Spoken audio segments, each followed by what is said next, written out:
Welcome to Car Shopping Mistakes. I'm your host, Deshone the Auto Advisor. If you are car shopping now, or you will be in the next 3 to 6 months, type me in the comments.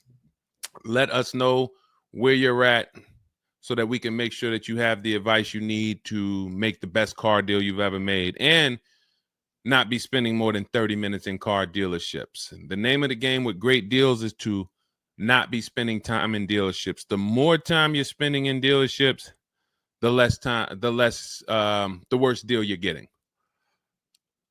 The worst deal you're getting. Valencia, good to see you. Valencia World says she's shopping. If you're shopping now or you will be in the next 3 to 6 months, type me in the comments and let me know.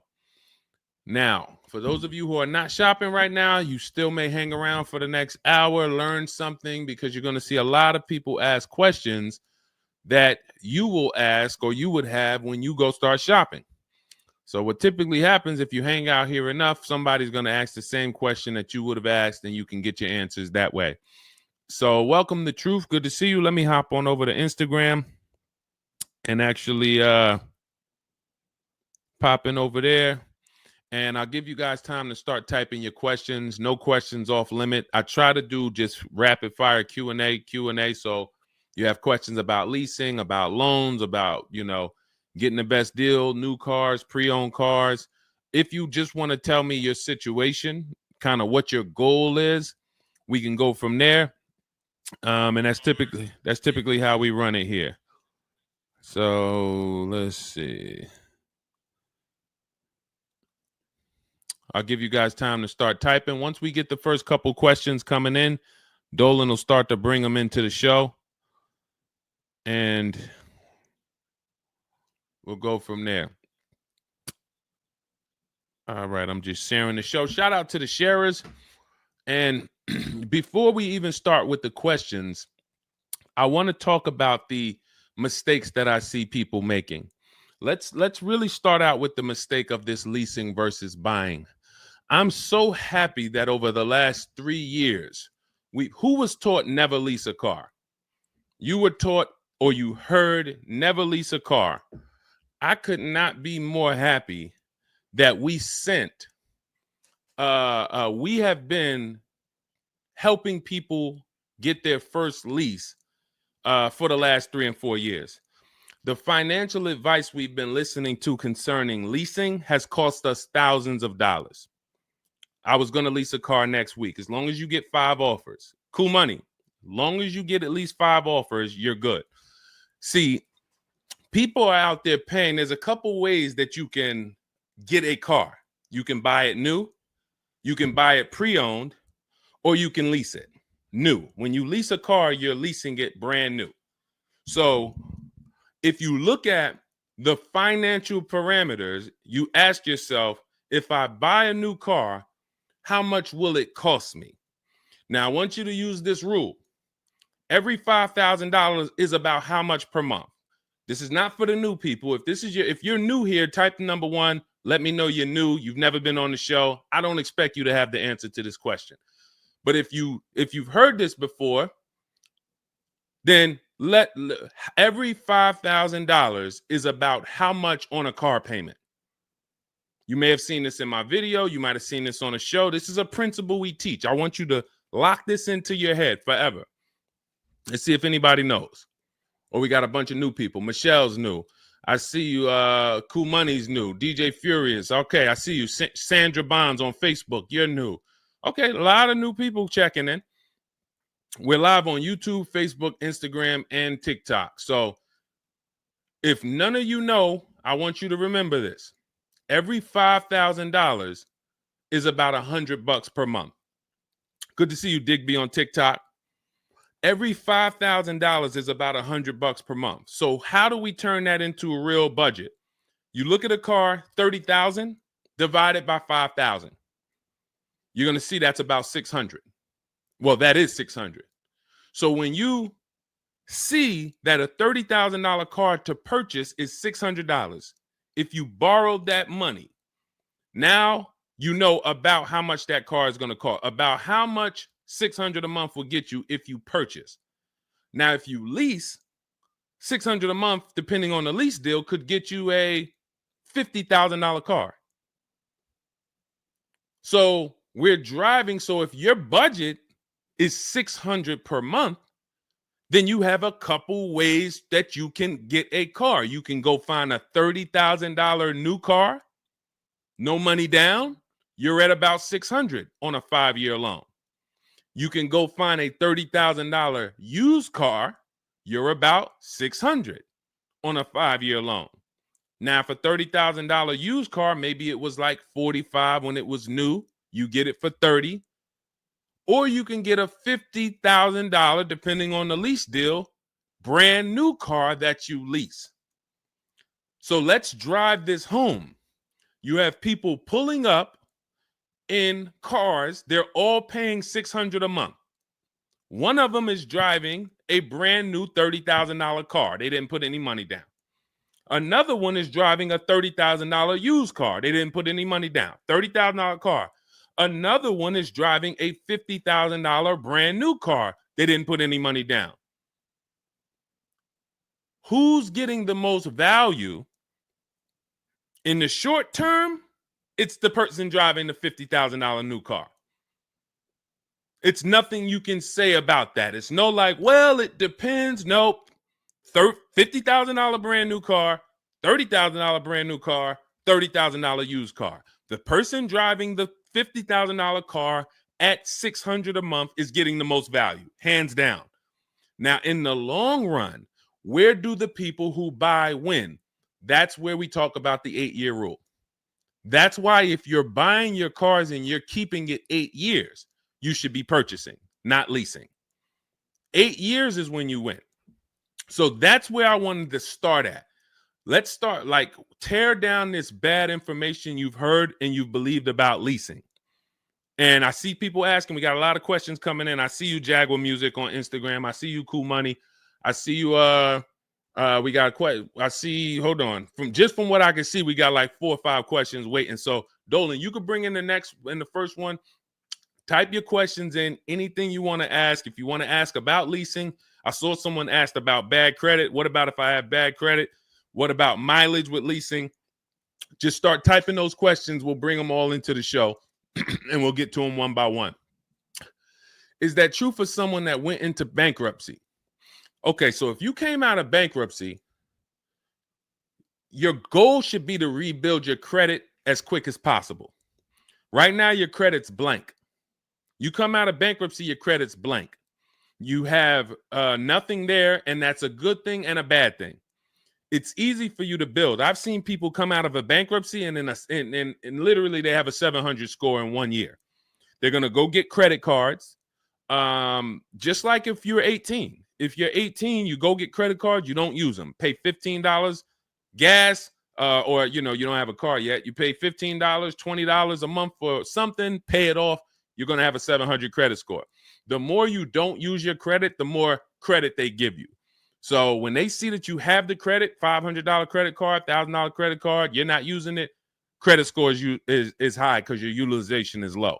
So that's what you should be doing.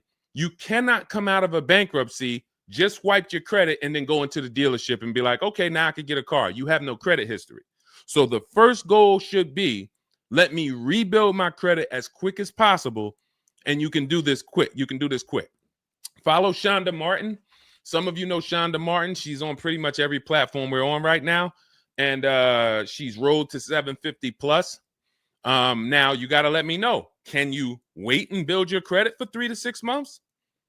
Can you start to get some type of credit history?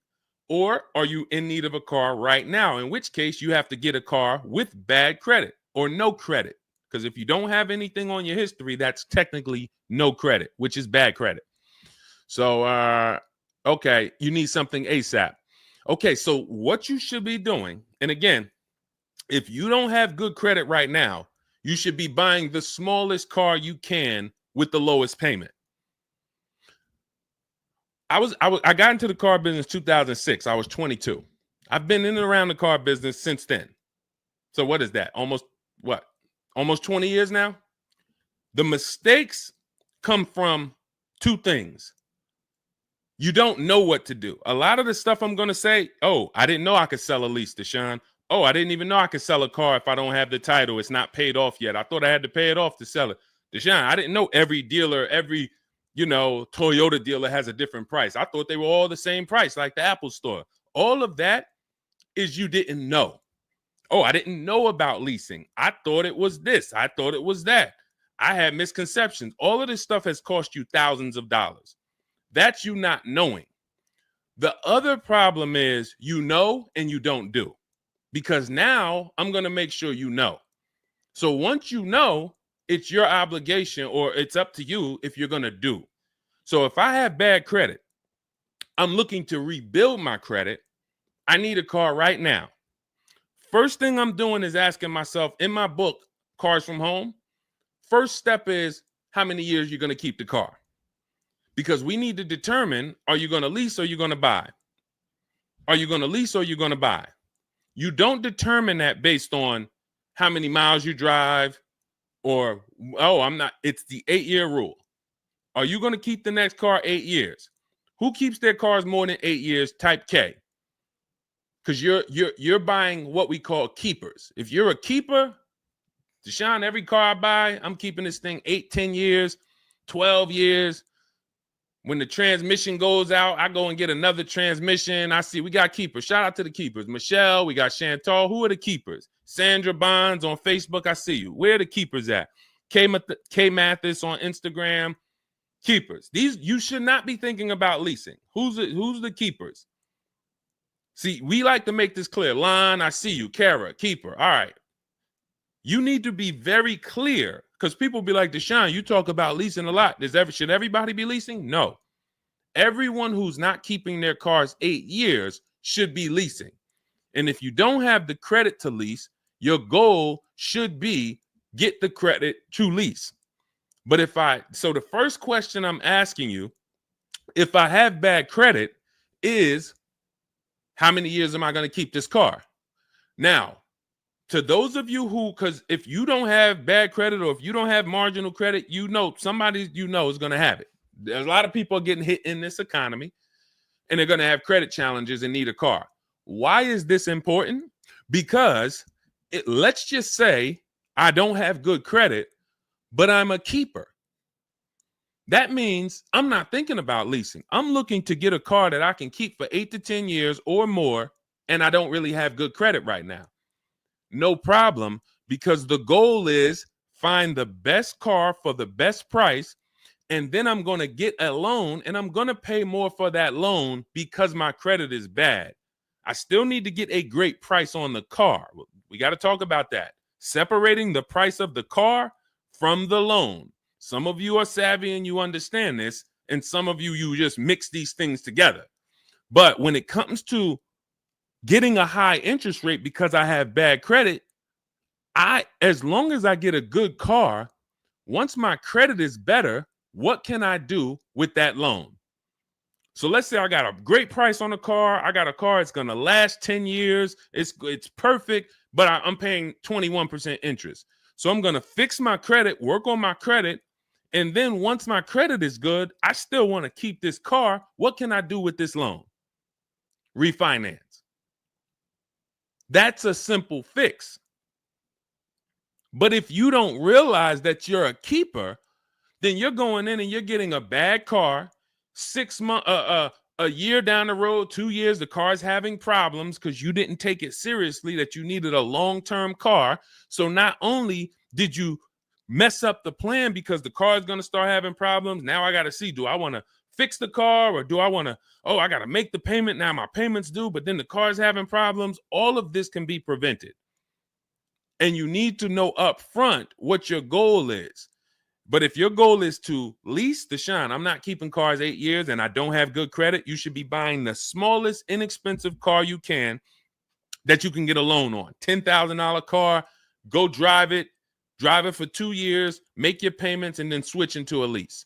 If you're driving a car, if you're buying a car to keep, then you can go and get a nice car, get the most car you can afford comfortably. You're going to have a high interest rate, and then you refinance that car when you actually get, your credit up.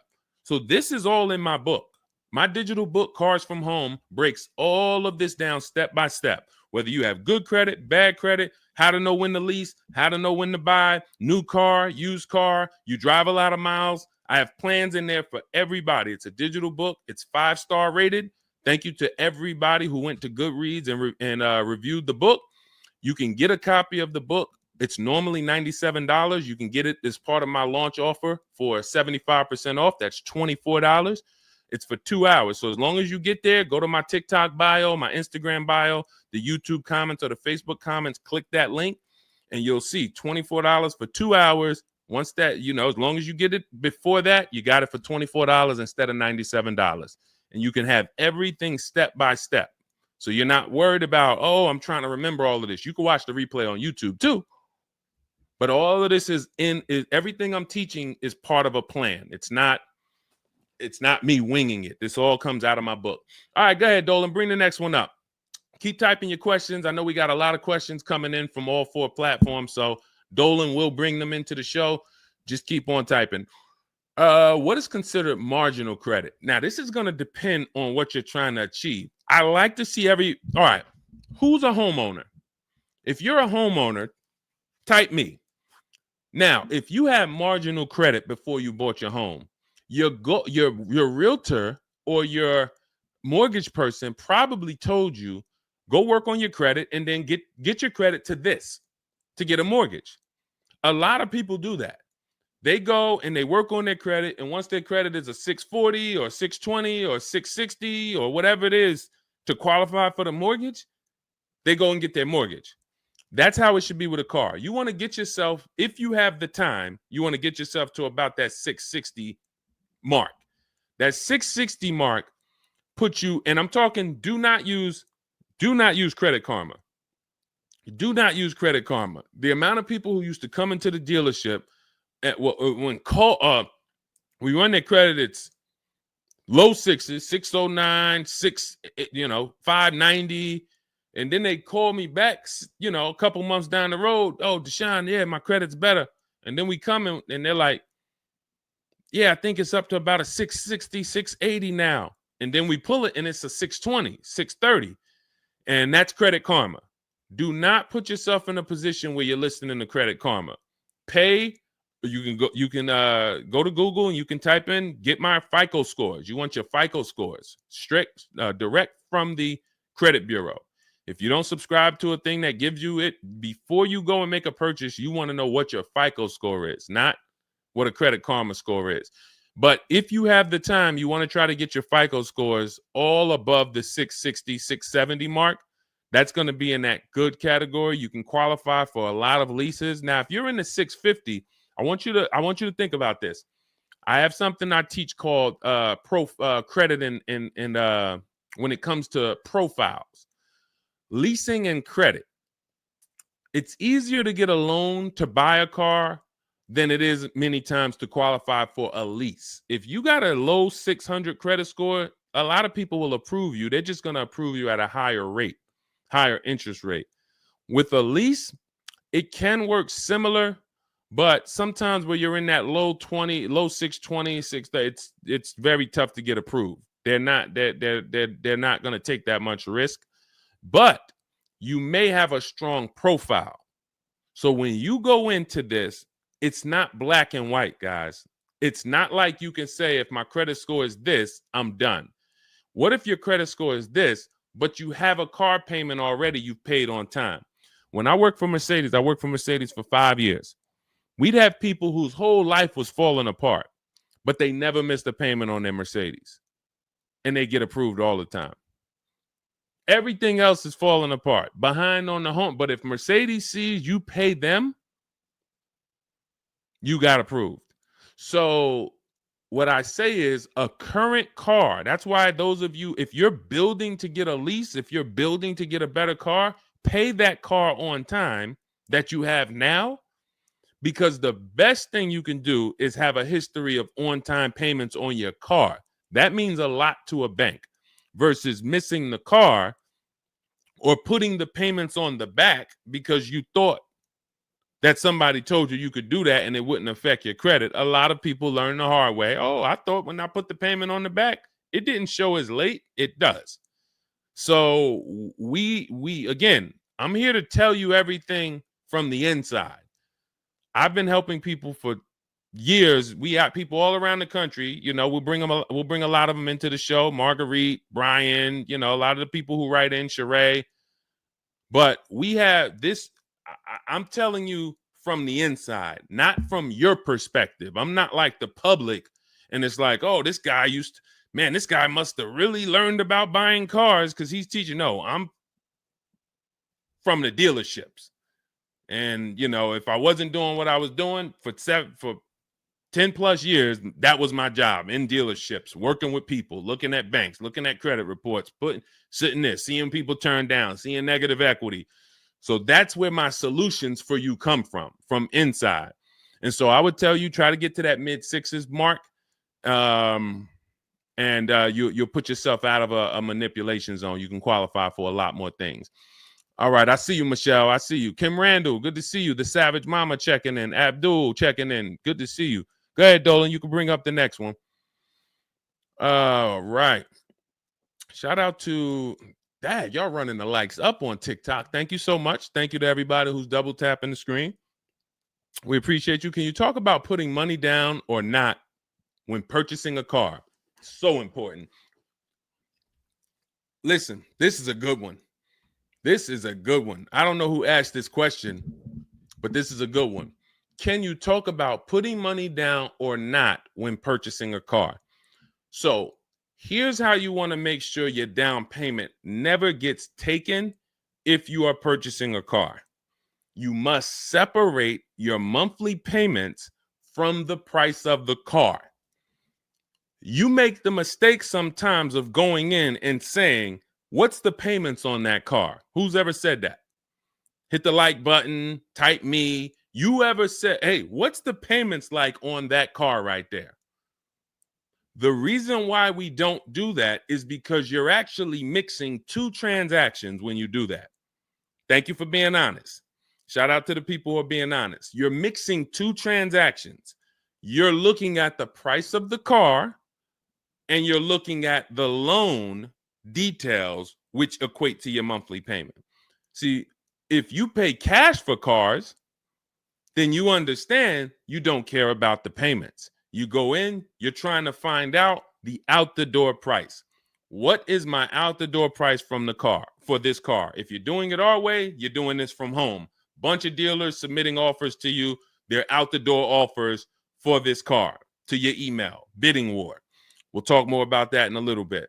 That's the Cars from Home way. But once you get the out the door price, you then say, all right, that car that I want, $32,000, including all my tax, all my fees, $32,000. I pull up my auto loan calculator. How much is $32,000 on a car payment? Well, 5 years might be around $620 a month. 6 years might be around $550 a month. Okay. Do I want my payment to be that high? If I could afford that payment, do I want my payment to be that high? You see how we've separated the price of the car from our loan and our monthly payments. This has nothing to do, and this is what we call the 3 pillars of great car deals. 3 pillars. You cannot get a great car deal if you're mixing these 3 pillars. First one, who I buy my car from. Second, who I get my loan from.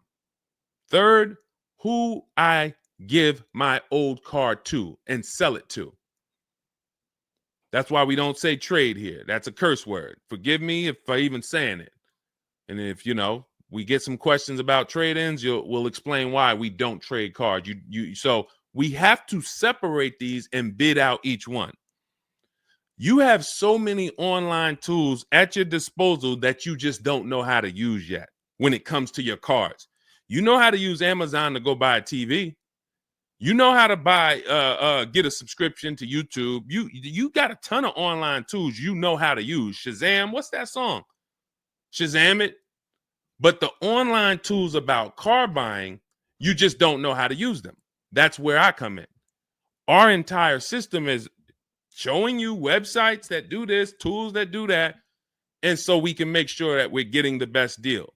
So the only way you're going to make sure you never lose your down payment is you have to separate the monthly payments from the price of the car. If you go in and say, hey, how much is that payment? The car salesman says, well, how much can you put down? Well, I don't really want to put any money down. Well, all right. If I had to, I guess I could put down like 3, 4 max though. But I'm trying to be at like $600 a month. You're working your loan out with them. That's a loan. And let me tell you how.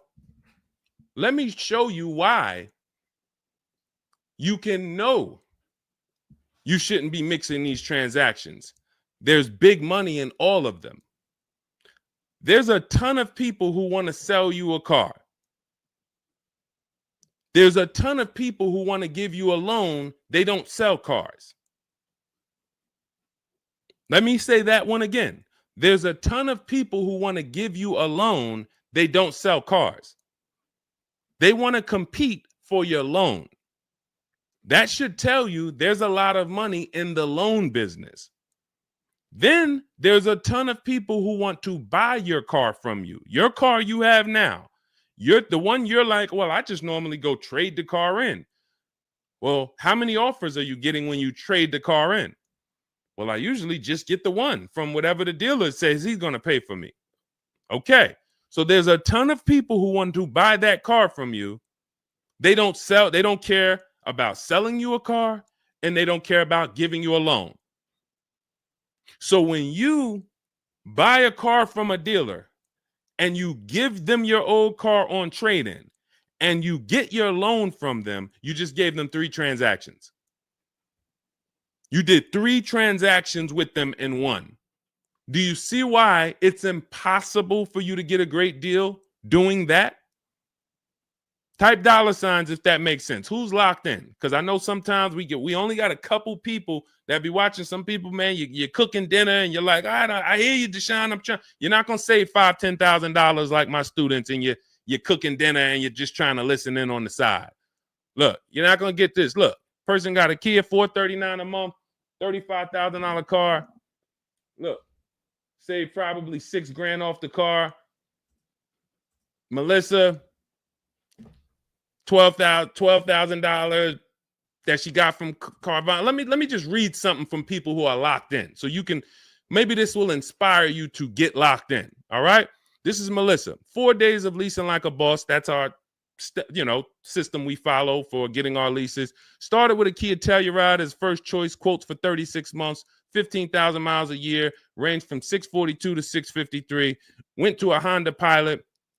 Ended up getting quotes as choice B from 616 to 713 after contacting every dealer in North Carolina. She did this from home, right from home.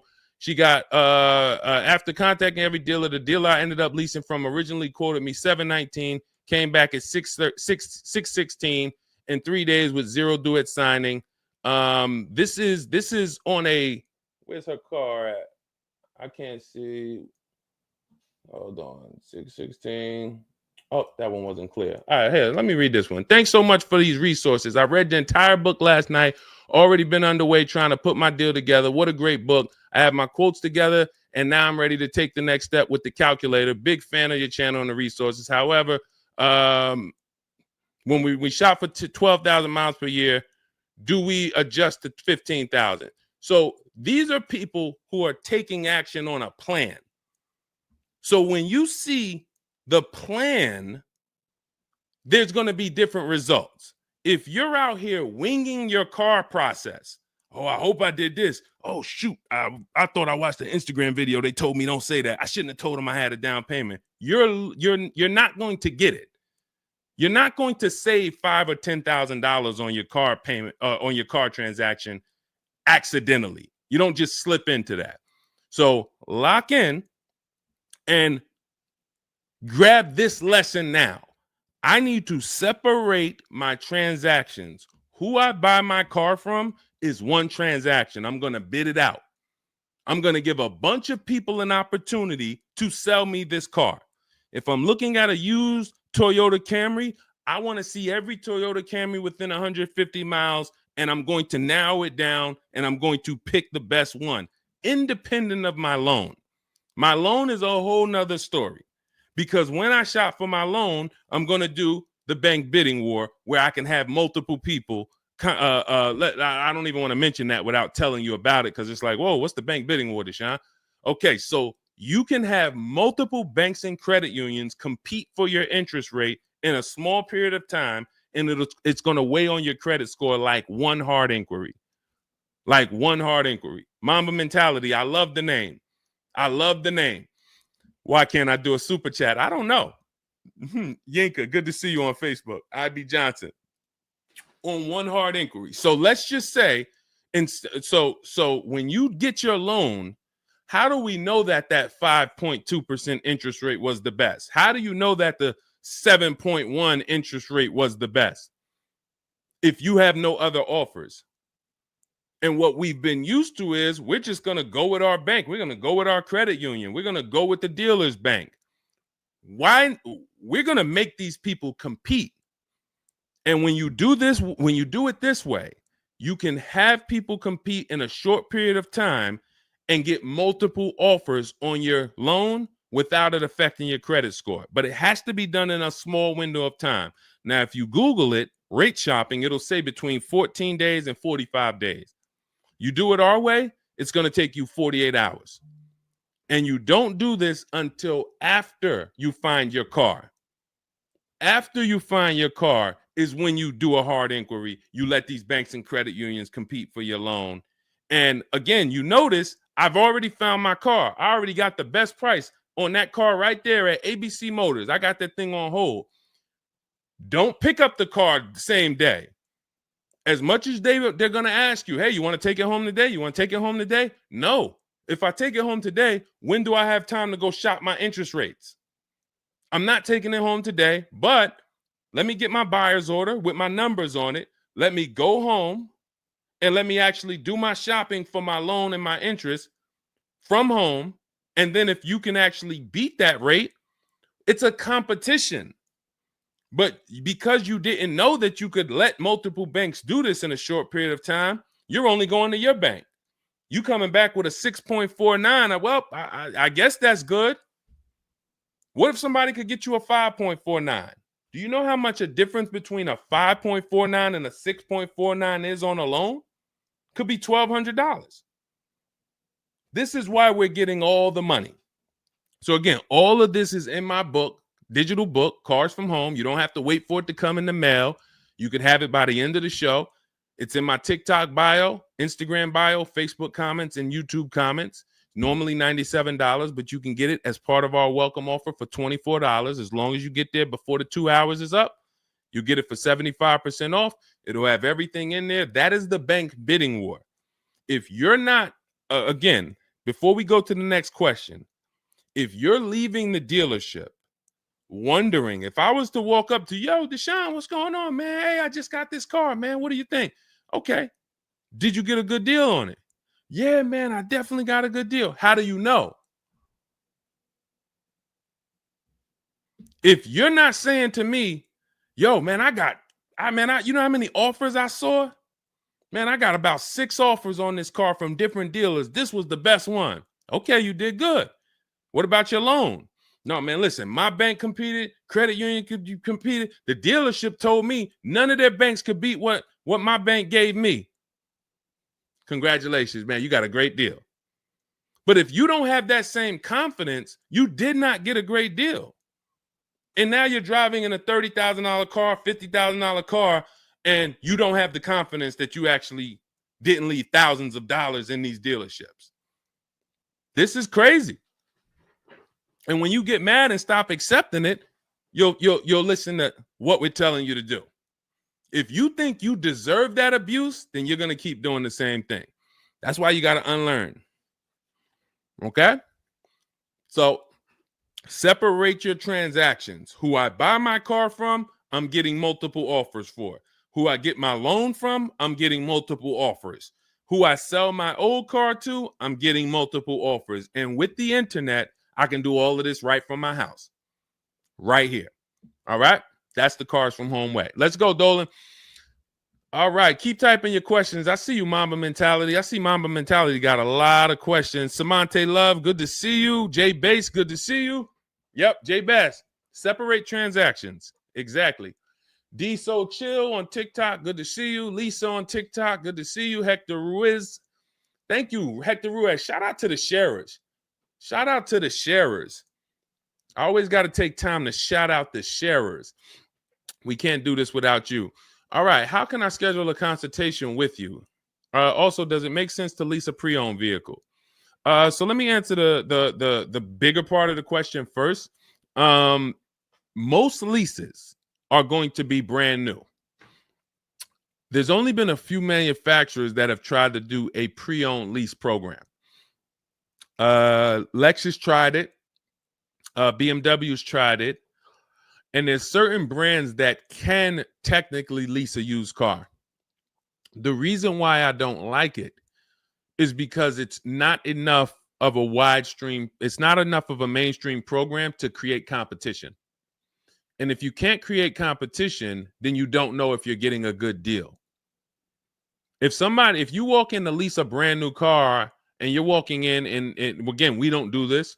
We never sit down in a dealership. We're there to test drive only. We're never talking numbers.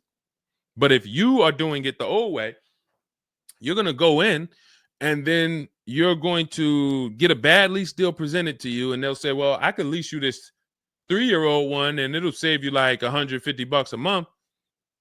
How do I know that's a good deal? It might be affordable. And sometimes you confuse affordable with a good deal. It's not a good deal because you could afford it. I want to let that sink in. We confuse, you know how many people I watch get a horrible deal, but they go home and they're like, yo, man, they got me to my payment. Bad credit usually. A lot of people with bad credit will brag about yo, man, you got to go see Joe, man. Why do we need to go see Joe? Man, he got me in a car. Nobody else could. All right, let's look at the numbers. Dag, you're paying 24% interest. You know this is an 8-year loan? You know this is an 8-year loan. Oh, nah. I just, listen, man, Joe, you sending all your friends to Joe. Oh, look, and this car has 70,000 miles on it. You paid $28,000 for it? See, because they got you to a payment you could afford.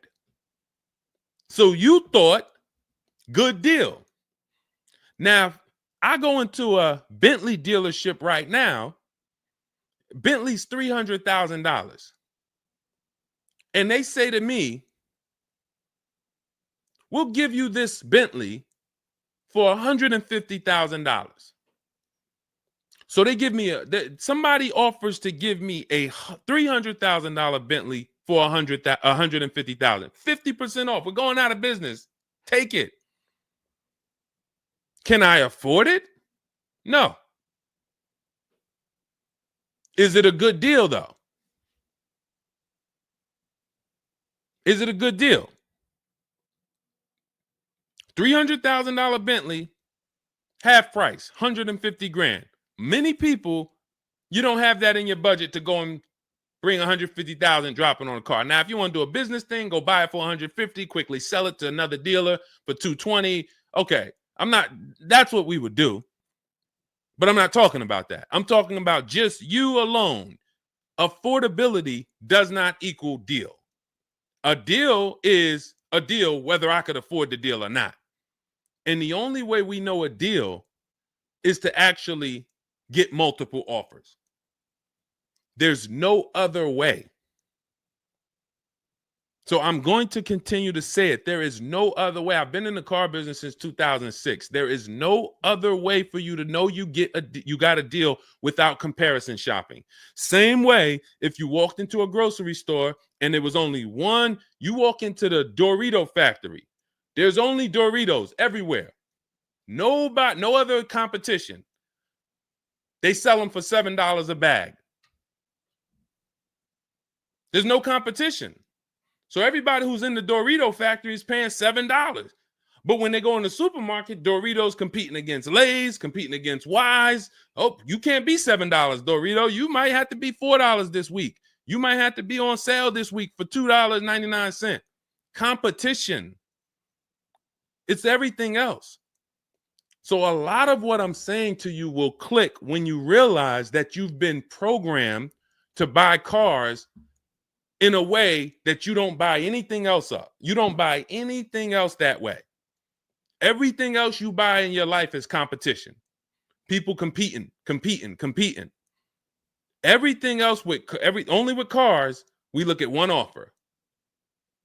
So that's why when you come home, start to look at the whole market, you're going to love this. You're going to be like, man, I don't know how I didn't start doing this before. What I'm teaching is not, the whole cars from home system is not rocket science. We just use the internet to create competition. That's how we get crazy deals. That's how you see Alex graduated, was able to get a new lease for my partner, sold his old car to Carvana, bid that out. Notice he didn't trade it. He didn't say I traded in my car. I sold my old lease to Carvana, old 3,500. He got 14. That was his highest bid. Went test driving, got a 2025 Hyundai Tucson, got a 1.3% lease deal, no money down, $42,500 car, $580 a month, and that's a 1.3% lease. Now, $42,500, guys, would normally be, with no money down, about $800 a month. Maybe about $825 for 5 years. He's paying $580. So when we talk about leasing keeps thousands of dollars per year in your pocket versus purchasing. Thousands of dollars, not hundreds of dollars per month, but thousands of dollars per year. So to answer your last question, I don't do consultations. We have 3 ways we help the public: through my book, through our Shop with Deshone program. A lot of these people that you're seeing me share, they've either got my book or they're in our Shop with Deshone program. Just Ralph, Jen, Stormy. Just wanted to let you know that your package worked. $48,000 MSRP, no money down. She's paying $622 a month. That's normally a $900 payment. Marie, some of you know Marie from some of our other shows. We talked about her. Just wanted to reach out. Thank you. She used the book, saved over $13,000 off of her Mercedes, got her payment to be hundreds lower per month, maintenance included. Just wanted to say thank you. She got a 2025 GLC Coupe. Some people have this same car. You're looking at this car. You're like, hold on, Deshone, I got that same car. Did you get $13,000 off? Did you get $13,000 off? This is when we got to say to ourselves, whoa, what's happening that Marie got $13,000 off? I thought I did okay. I got $4,000 off. You see how dangerous it is when you don't get multiple offers? You thought, man, I negotiated, man. I was in that dealer for about 5 hours, man, to get that $4,000 off. Marie never went into a dealership and she got $13,000 off. So you just made a $9,000 mistake. So you could either change your behavior, go grab my digital book, Cars from Home, learn the same thing, use the same strategy step by step that Marie just used, and you could eliminate you making these types of mistakes, or you can continue to do what the car business wants you to do. So in my digital book, you have everything. That's why it's called 7 Steps to Saving Time, Money, and Avoiding Dealerships. It's in my TikTok bio, my Instagram bio, YouTube comments, Facebook comments. You can get 75% off for the next 2 hours. So you won't pay the normal $97. You get it for $24 if you get there before the welcome offer expires. And that's a digital book. It'll be in your inbox by the time we end the show. You'll have all these strategies to use for you, your family, your spouse, your kids, to make sure every transaction you're winning. You're leaving no money on the table. All right. So yes, I don't do, and you'll see in our Cars from Home toolkit in my bio, we do have a program where we shop for people around the country. In fact, before we go to the next question, let me show you what you'll be able to do. But in our case, we do this for clients. So you get in where you fit in. I don't tell you, it's like if I put a buffet in front of you, everything gets you full. You get the book, you're there. You come into Shop with Deshone, we do it together. You watch our video checklist. You have coaching calls, we have Zoom calls, we have a private Facebook group. You get to your goal. Or you can, if you qualify, you got to have the credit. You got to be shopping for a new car. You can look into our Done For You program. You can book a call with our team. But here's an example of how big of a margin these offers. I want to show you the difference between some offers here, because some of you don't really see it. Hold on. I got to label these better for our next show. Okay, here's an example. So we can see here for this particular car, the payments ran, all of the car itself is $64,000. We're shopping for a Genesis. This particular month on this particular car, the payments range. Y'all ready? We got 6 offers on this car. The payments range from, well, I'm just read them to you. $973, $899, $1,102, $1,066, $921, $913. Now this is initial payments.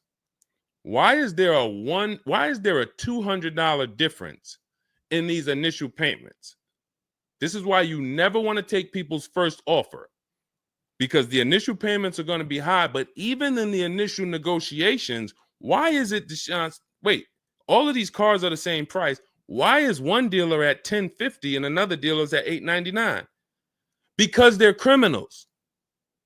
So what do you think you're doing if you just walk into a dealership and say, let me give this dealer a shot at negotiating? If you're negotiating with the dealer that's at $1,050 or $950 or $975, where are you going? And the goal is to have that dealer. This is why when these dealers come, when they come down $100, you think, oh, I had to win. Man, they just came down $100 per month. They started out, they were at $590, and now we're at $490. This has to be a good deal. Well, how do we know that they weren't supposed to start at $490 and end up at $390? If this is clicking for you, type a $, because this is clicking for some of you. Those of you who are locked in, this is why it has to be a mentality change. I'm pulling back the curtain so you can see that, Deshone, it's been feeling like when I go to buy a car, it's a mental game. I drive off and I'm kind of happy, but then I don't really have the peace. I don't really feel like I did good. I'm kind of hoping I did okay, right? That's you, right?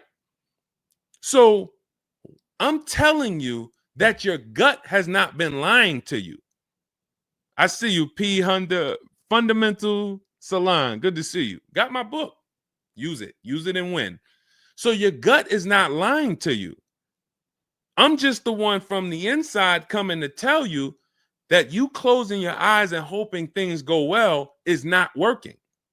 It's not going well for you.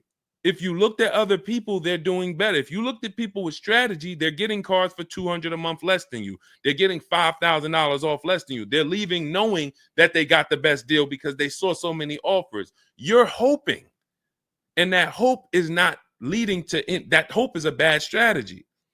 So what you want to do is you want to change your mindset and realize that the dealer's whole goal is to keep you from shopping.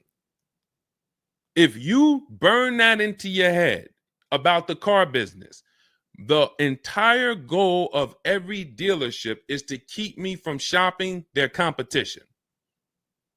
And if you know that, then you're not going to go into the dealership. You're going to say, all right, how can I be at home and do this from home? Again, that's all in my book. But even if you want to make calls, there's some people, you've been on to this since 4 years ago, 10 years ago. You're like, Deshone, man, I knew, man, I don't go into those dealerships. I call around, I'm going to get me a bunch of offers. And by the time I get there, that's when I'm picking up my car. You've been on to this truth for a long time.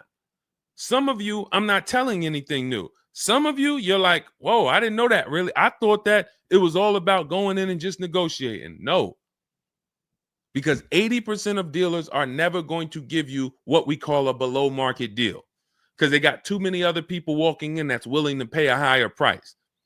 So you have to find the dealer who is going to give you that low payment out of the whole market. That's why this is a bidding war. And when you start to do this, you're going to be like, yo, why does it seem like this is kind of fun now? I kind of enjoy this. Is like a game. And you're the prize. So instead of feeling like you're begging, oh, come on, can you do another $500 off? Come on, man. I'm only asking. Get me from $520 to $499, man. You're begging. So instead of begging, you got people now competing for you. Whole different story. That's what we want. That's the transformation we want for you today. All right, let's go. Dolan, next question. All right, Fundamental Salon, I see you. I see you, Jay Bass. I see you, Randall Pine Straw. You got the number 3 gifted badge. Thank you. Y'all lighting up the lights on TikTok. Thank you so much. Monica 9300, BKS Aggie, Timothy Garces, Drew Saberton reposted the broadcast. Thank you so much. Shout out to everybody sharing this. What about military personnel? What's the question?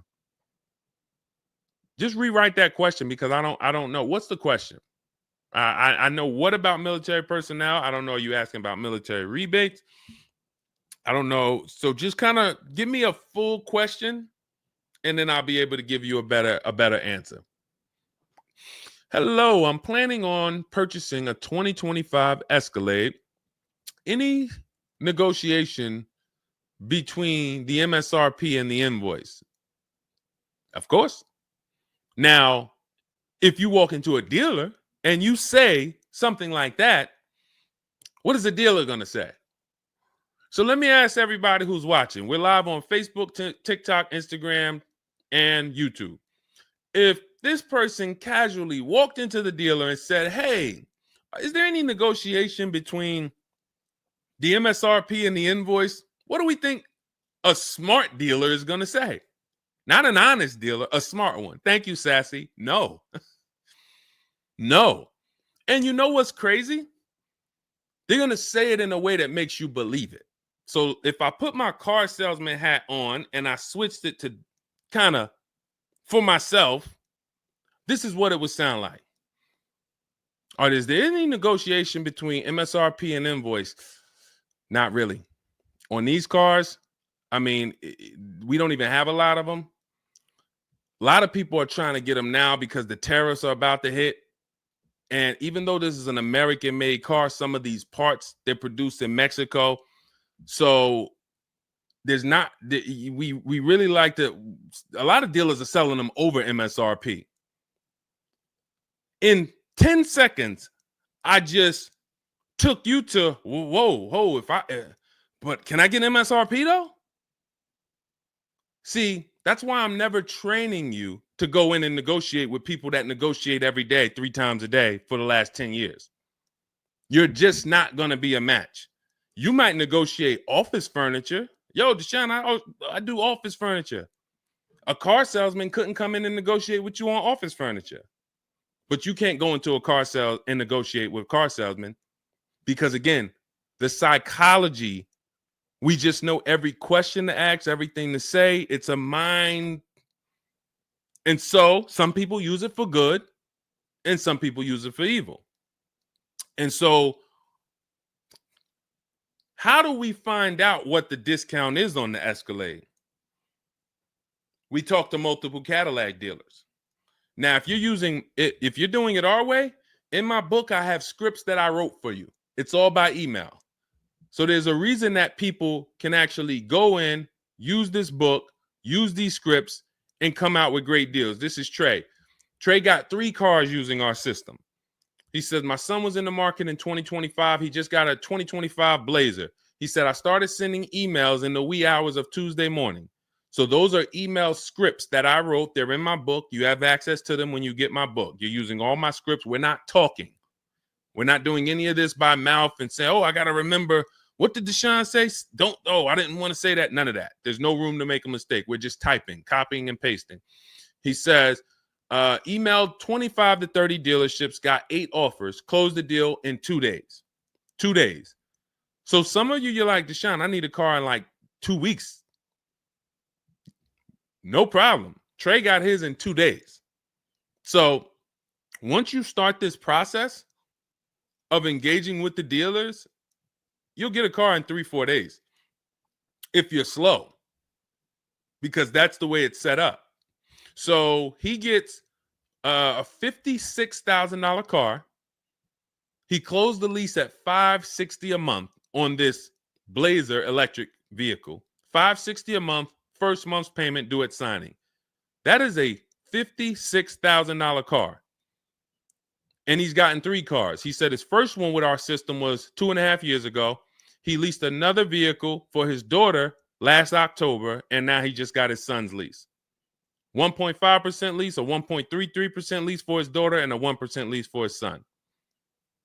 So if you're doing it our way, you're sitting at home, you're getting multiple Cadillac dealers to compete by email, and then you're going to see, oh, this one's going to take off $2,000. This one's going to take off $5,000. These 4 are taking off nothing. This one, he's charging $3,000 over the list price. Oh, here's the winner. They're taking off $5,000. That's the best offer. Now, sometimes you get a deal like Sean, and we never know when the bottom is. And let's take this Genesis. Perfect example. This is a 2025 Genesis GV80. As you can see right here in writing, if you're on TikTok, you can't see, but if you're on Facebook, YouTube, or Instagram, you can see. You can see, let me just take that comment down real quick, Dolan, so I can show the discount at the bottom of that sheet, please. Just snatch that just for 1 second. Look at that. $8,469 off retail price. Brand new 2025. Okay, you can put it back up, Dolan. Thank you. So when you look at that, this is the lowest offer of multiple offers. Maybe $8,500 is the best discount on this particular vehicle. But when we go to Sean, let's go to Sean. F-150 Lightning XLT, $73,000 vehicle. What's his discount? $21,000. Look at the dealer discount and look at the rebates. And every dealer is not going to tell you the rebates. Some dealers will not be honest with you about the rebates. They'll hold some of them or they'll hold all of them. When he got all his offers, he saved $21,000 off the price of the car.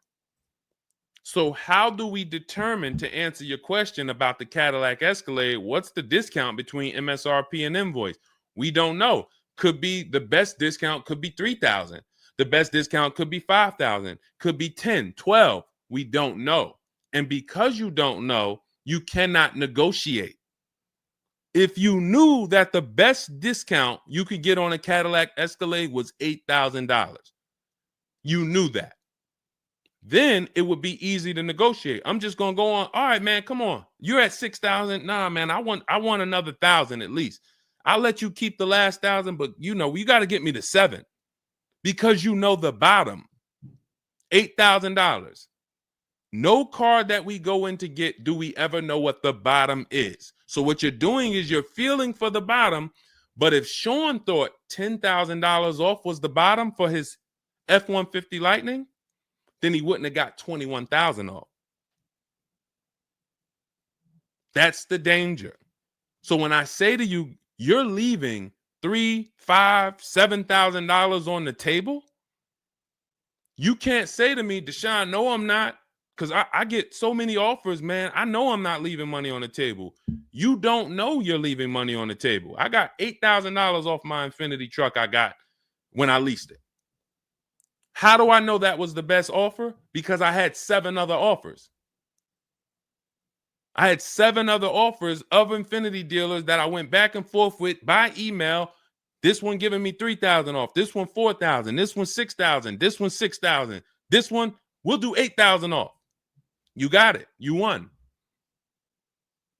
Took me 60 minutes. This is where I want you to get new cars, used cars. You're making your deals from home. You're the prize. You're going into the dealership to pick up your car, man. They like, man, you sell cars? How'd you was like quick, man, that you kind of knew this was quick.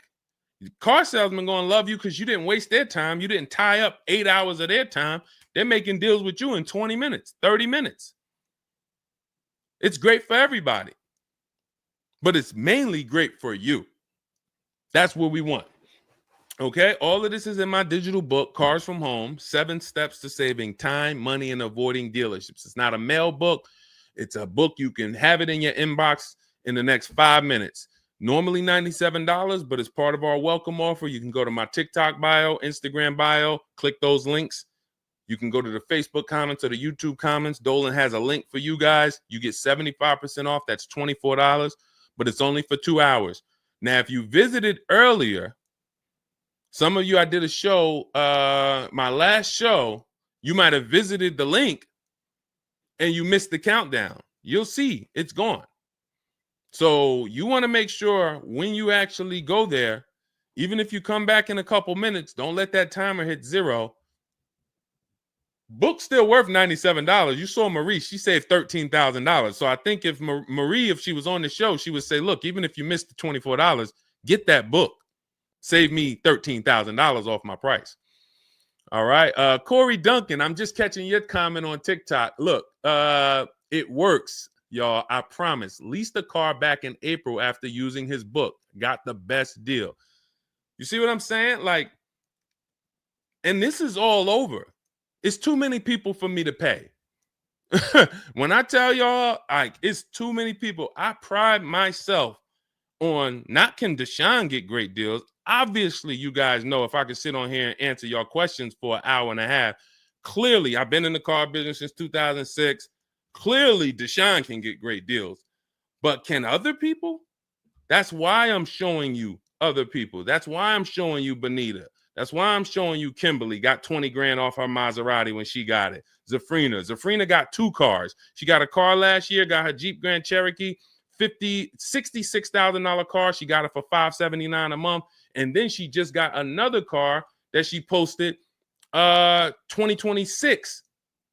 Not even a 2025. 2026s. It ain't even out yet. She got a Kia or just came out recently. Kia EV6, $76,000 vehicle. She got it for $742 a month. She leased it. Now let me just do some math for you real quick on how crazy a deal that is that Zafrina got on her second car. The first one's crazy too. They're both crazy. But let me just, here's how we judge a lease. We judge a lease by how much we're paying and how much car we get to drive for that payment. So the reason I created the 1.5% rule is for you to know you're paying too much money for a car you're giving back. The 1.5% rule tells us if we divide the monthly payment into the MSRP with no money down, it creates a percentage. And if that percentage is over 1.5 for 12,000 miles per year, we're paying too much. It's no value there. It's a bad value lease. Let's look at Zafrina's deal that she just got. She's paying $742 a month, and she got a $76,000 car. So let's say, go into our calculator, $742 a month, 36 months. That equals $26,700. That includes taxes, everything. That is how much she's giving them for 3 years to drive this car. $26,700. It's a $76,000 car. You don't have to be a mathematician to know that if you walked into a showroom and you saw a $76,000 car, once taxes and fees and everything were on top, it's over 80 grand. And you could drive that car for 3 years for $26,000 and you give it back to them, we don't have to, we can imagine how much value that is. So that's how we judge a lease. And the more I pay, the more I have to look at, okay, is this a good lease deal? Is it a great lease deal? Is it a steal? Zafrina got a steal. Anything 1% or lower, it's a steal. From 1% to 1.5%, that's a good deal. Well, let's say from 1% to 1.25, great deal, great value. And then from 1.25 to 1.5, good lease deal. So it's good, great, and a steal. Any of those is good. It depends on the vehicle, and it depends on how well you get offers, because different vehicles have different lease programs. But once we get, you don't walk into a dealership and say, hey, get me to 1.25 or get me to 1. You don't do that. You got to see what the best offer gets you. But this is where you want to be at. Empowered shopping. Okay. Thanks, Randall. I'm working on my lease deal now from the book. Way to go. Way to go. All right, Dolan, go ahead. Pull up the next one. I'm going to take a sip of water. I see we still got a lot of questions to get to. Let's go.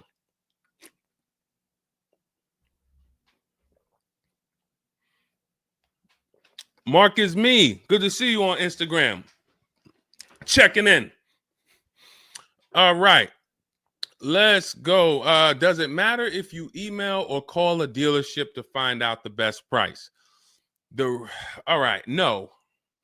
You just got to realize it's going to be different things that come with phone. The reason why. Okay. Who's a good negotiator? All right. Let me put it like this. Who's not a good negotiator? Let's be honest. Who's not a good negotiator? Type me. You're just not. It's not your thing. You don't really like confrontation. Not a good negotiator. Let's go. Who's going to be honest? Oh, we got a bunch of good negotiators on here today. Bunch of good negotiators. Where we at? Hershey. What's going on? Randall, Sassy. Who's okay?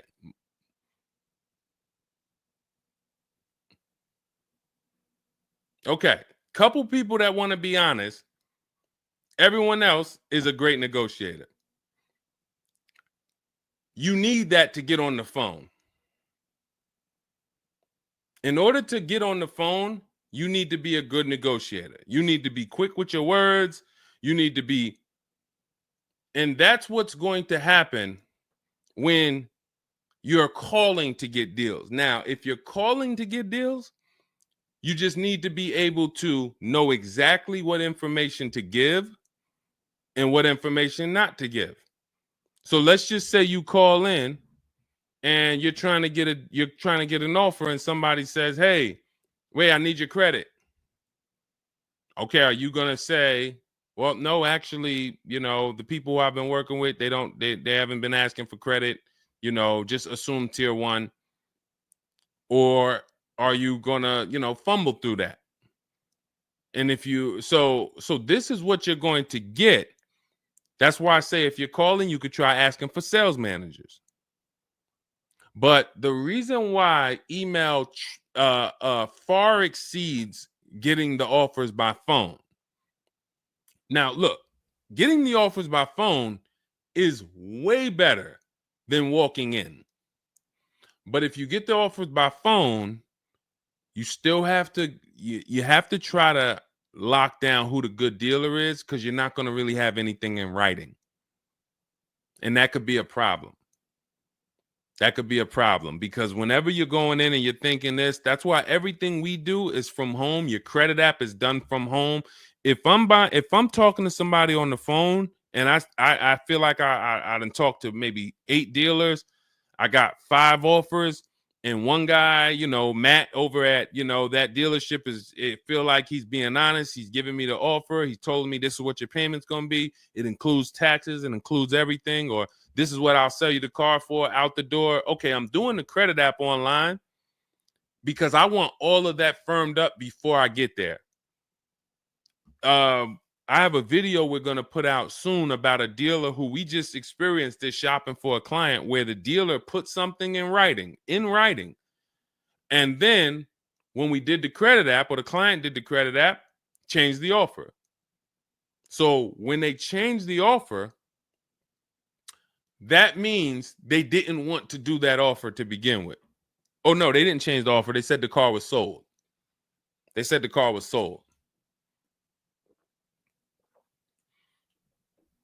Me knowing what I know that what they wanted to do was tell you one thing and then they wanted you to come in so that you could so they could raise the price on you. This is why we are not going in until we do our credit app online. And when I tell you we are doing everything from home, except the test drive, we are doing everything from home. We're not going in, all right, come on in, let's finalize this. No, we'll come in and pick it up. You can send me the credit application. I will email you my driver's license. I'll email you my insurance card, because when you do this, your deal is solid. If you're going in the dealer to finalize your transaction, the deal is actually not solid. The deal can be changed. And what you'll see sometimes, like in this video we're going to post, is once they find out they can't get you to come in to actually change the price, that's when they're going to start changing the tune. That's when things are going to change. And okay, I see what you were trying to do. You were trying to get me in there so that you could change the price on me. So that's why email is really the gospel when it comes to us. And another thing, you don't have to talk to anybody. You don't have to remember what you're going to say. What's up, Robert Ishel? You don't have to remember what you're going to say. You don't have to worry about saying the wrong thing. When you're doing this by email, especially when you're using our stuff, if you have my book, my digital book, everything's in there. The scripts are in there. When they say, when can you come in? We have a script. When they say, hey, we only give quotes on for people who are in here, we have a script. When they say, hey, I don't have this car, but I might be able to get it for you. Are you open to that? We have a script for that. Everything, we have probably 50, 60 scripts. Everything they're going to say. So that allows us to have conversation by email. We're not just emailing. We're having, Marcus Me asked, I see a question about warranties. I got you. Hang on. Mark, we're not just emailing, we're having conversations by email. Big difference. Conversations by email move things forward. Oh, we can't do this. Oh, how about this? Hey, it's a back and forth. That's why our scripts are so powerful, and they move things forward and they keep it on your agenda. So again, myself, I could do it either way. If I was doing one car deal, I could call around. I'll ask for sales managers. I'll talk to the sales manager. I'll try to get a car deal done. But it's the transferring of information, and this doesn't work on a used car. So this only works on new cars. So if I was buying a used car, it's a whole different system. But another reason this isn't effective. What's up, Smitty? Hopping in on TikTok. Another reason that's not effective. Again, better than you walking in. I'm just being straight up with you. If you told me is that better than me walking in? 100%. Get on the phone. You will do way better on the phone than walking in. But compared to email, you ask me like email or phone, which one's better? Email crushes it because I can have conversations quicker. I have stuff in writing. I don't have to worry about not having something in writing, and I show up and I thought that it was this and then it's that, and then it's nothing I need to remember. Yeah, I think that's enough. I think that's enough. So again, in my book is all the scripts. And without you knowing what to say when they say this, then the conversation is going to move slower and you'll be typing everything manually. What should I say to them? All right, what should I say to this? When they say, "Oh, can I have your full address?" Okay. These are the things that you want to know how to respond to. Okay? All of that is in my book. But again, either way is better than walking into the dealerships. Walking into the dealerships is where you're going to lose. All right, go ahead. Next question. Kevin Carroll, Jamie Rodriguez. Good to see you. How do we apply for a soft credit pre-approval? You have to find a bank or a credit union that does it. If your bank or credit union should be the first people you ask, can you get a soft credit pull pre-approval? Because the soft credit pull pre-approval doesn't start the rate clock, doesn't start first of all, the rate clock starts at the hard credit pull, which means your credit bureau, Equifax, Experian, TransUnion, they're looking now and saying, okay, you have a certain period of time where you can do more of these to actually get different rates. But once that period of time closes, we're going to update your credit score. So let's just say you get that hard inquiry, and when it closes, your credit score drops 10 points. Okay. Had you gotten 3, it would have dropped 10 points. In that window, same 10 points. But if you let the window close, then you go and get another hard pull. When the next window closes, it's another 10 points. That's why we don't want to be moving like that. We don't want multiple hard pulls in a spaced out period of time. So you want soft credit pull, and if your bank or credit union doesn't do it, go to Google. Go to Google, type in soft credit pull pre-approvals. Find a bank that does it, because all you want to do is put your budget together. This might not be who you get a loan from. It's just for you to put your budget together. And if you've ever bought a house or you got a mortgage, you'll see, all right, you might pre-approve me for, 4.25 interest rate. And then once I go to get my loan or my mortgage, it might go to 4.3. It might go to 4.6. It doesn't matter. This is just to budget. You need something so that you can know how much you can spend. That's the purpose of the pre-approval. So it's no reason for you to ever give a hard credit pull. You are much better off just using the rule of every 5,000 is about $100 per month. Burn that into your head. Every 5,000 is about $100 per month. So that means when I'm looking at this $30,000 car, that's $600 a month for 5 years. What if I want it to be $500 a month? Then I need to, instead of taking out a loan for $30,000, I need to take out a loan for $25,000, which means I got to put $5,000 down. But if I'm taking out a loan for $30,000, it's going to be about $600 per month on a 5-year loan. You could go to 6 and it'll drop it a little. For 6, it'll drop it another, But if you don't have that rule of 5,000 in your head, you're too off in your budgeting. You need to have some type of anchor to what this car should cost me. If I'm looking at a $50,000 brand new car, I don't want to be able to, give me the $600 a month on that. Wait, Deshone already told me every 5,000 is $100 per month. How am I looking at a $50,000 car and saying get me the 600 on that? Just divide 50,000 by 500. You're gonna see, oh, that's 1,000. This thing costs 1,000 a month on a 5-year loan. Yes. No money down. Yes. This keeps you from getting in trouble. This keeps you from leaving out the dealership with a 9-year loan. You're at your payment, but your loan is for daggone. It's like if you might not know, it's there's 50-year mortgages. Who would take a 50-year mortgage? Anybody? Anybody volunteering for a 50-year mortgage? Any takers? I didn't think so. No. Why?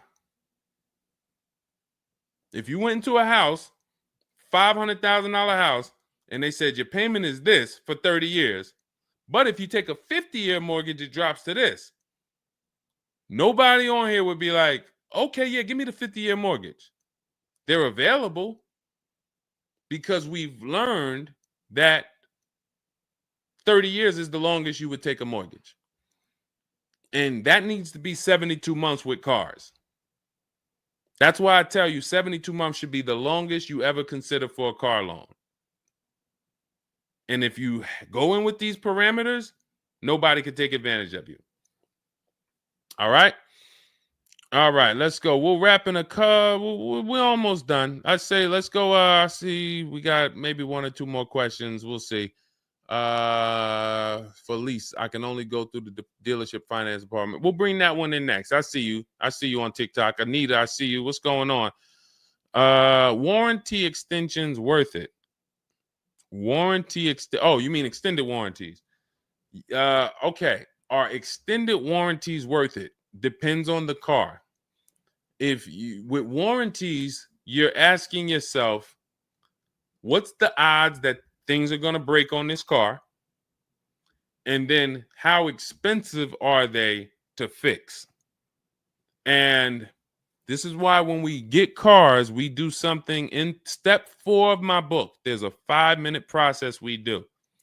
It's a Google check where we check reliability. Every car you look at, you should be typing into Google 2025 this reliability. If you're buying a used car, you should be typing in 2023 Kia K5 reliability. And then you skim those articles. Thank you, Renee Cunningham. You skim those articles, and then you see, what are the third parties saying about this car? Are they saying the reliability is less than normal or less than average? There's tons of people who were in love with a car, and then they do this 5-minute exercise and they see owners are reporting electrical issues with the car, software problems with the car. Owners are complaining about the infotainment system in the car. So this is this is what we call bad DNA. This is not something that when we buy used cars, you'll see in my book and you'll hear me talk about on the show, we screen down used cars with title history, service records, accident history. That's how we make sure it's a quality used car. Title, service records, accident history. But you could put all those things together, and if you got a car with bad DNA, it has electrical problems, none of that will fix it. So, Deshone, I did that whole search you told me, man. I did everything. I narrowed it down. I got a good car. I got the best price. But, man, the car is giving me problems. You skipped step 4. You didn't do that Google search I told you to do, right? No, I didn't, man. I didn't do it, man. I skipped that. That right there, now you got a great deal on a bad car. So the things I'm telling you to do take 5 minutes. Nothing that I have talked about on this stream takes 2 hours or 1 hour or 45 minutes. Shoot, I have my car in 60 minutes. I do the whole process in 60 minutes. So not one thing I have told you takes more than 15 to 20 minutes at a time. So this is a 5-minute exercise concerning this question somebody asks, are extended warranties worth it? So extended warranties cannot fix a car with bad DNA. You want to skip that. So once you find out, okay, I got a car. For example, there's certain Nissans, when you pull them up, you do you're going to type in the year, the make, the model, longevity. Going back to the keepers. Everybody who answered earlier, they're a keeper. You buy your cars, you keep them more than 8 years, type K for keeper. You don't lease. I don't want you thinking about leasing. But if you're keeping, you need to think about warranties. Just like people who lease don't need to think about warranties for the most part, unless they're a high mileage driver, they're getting a high mileage lease, they're not thinking about warranties. So if you're a keeper, you're thinking about warranty, which means you need to look at longevity. There are certain cars you're going to type in, do this exercise, type in the year, make, model, and the word longevity to Google, and you're going to see this car, owners report transmission problems between 90 and 110,000 miles. There's nothing you can do to change that car's DNA. Nothing. So, yes, you can get one with good service records, good accident history, good title history. Nothing you can do to change the fact that that car has transmission problems from 90 to 110,000 miles. So once you do that exercise, that quick 5-minute check, then we can look at what's the cost of repairs on this car? Is it a Mercedes where when something breaks, it's $2,000? If it's a Mercedes and something breaks, and you can keep typing your questions. If you have a question on TikTok, nothing's off limits. So we got time for a few more questions, but you got to type them in for us to bring them into the show. So are we, once you know what cars, like give you an example, you got a Honda, you got certain cars, they're very inexpensive. Something breaks on the car, the parts are cheap, inexpensive. These are the cars where you don't need extended warranties as much as you need a car when you look at a car that has high cost of repairs. So what should you be typing in for the car you want? Cost of repairs. If you're looking at a Volvo XC90, Volvo XC90 repair cost. Where does it fall? You're probably going to land on an article that shows you the rankings of cars repair costs. If you see that Volvo and Cadillac and Mercedes and all Range Rover, Land Rover, they're up here, then you need an extended warranty. Because when one thing breaks, if you got a $3,500 warranty, it might pay for the whole warranty. One thing. But if you're looking at a car and it's very low, Mazda or Honda or Toyota or very low cost of repair, then maybe you save the $3,000 and you don't get an extended warranty. You just put that money to the side. So it's going to depend on the car. When I worked for Mercedes, if somebody was buying a Mercedes, I told them, go in there, finance department, buy as much warranty as you can afford. That was my words all the time. Buy as much warranty as you can afford. IDK, following your book to secure a lease. How do I get it without putting money down? We don't shop with money down. So you haven't gotten to that section yet. I'm glad you have the book, IDK, but there's no scenario when you're using our templates and scripts where we shop with money down. In step 3 of the book, which is deal focused budgeting, I explain how down payments come in and I explain the risk of down payments. But when we're in step 5, which is reaching out to dealers where we're getting our offers, there's no down payment that ever comes into the conversation. All of our lease offers are with first month's payment due at signing. That's not a down payment because it's just like when you rent an apartment, you pay your rent at the beginning of the month. When you lease your car, you pay the payment at the beginning of the month. And that's it. That's not a down payment. That's your first month's payment. But no, all you do is just follow the book. There's no again, and stay on the steps. Here's what I want to drive home when it comes to this book. And I see we had somebody, Linda March, on Instagram. I see you. Grab Linda March's question, please, on Instagram, Dolan. Do not read this like this is some seminar. There's 2 types of people who use the Cars from Home stuff. All of our stuff is made to be like you having a conversation with me. If you jumped on the phone with me and you said, Deshone, this is what I want. What's my first step? I would give it to you and then you go do it. I wouldn't say to you, okay, Linda, you're going to do this. And then once you do that, go and do this. And then once you do that, go and do this and then do that. And then by the time you finish this, you'll see this on this website, and then you'll be ready to pick up your car then. How would that go for you? Carrie Ann, Gifted Hands Cash, good to see you on Facebook. Well, how would that go for you? You would be like overwhelmed, confused, messing up. That's the way it is when you get my digital book, Cars from Home, and you read it straight through. What you're seeing all the steps. The last step 7 is delivery or pickup, and I'm congratulating you. You did it. The step before that, we're going over paperwork in the finance department and extended warranties. You shouldn't be there because you should be going through step 1, checking it off. Deshone told me do this. Step 2, check it off. Step 3, and then once you get to step 7, which is delivery, check, just picked up my car. It's a checklist, not a Bible or a almanac for car research or car studies. That's not what it is.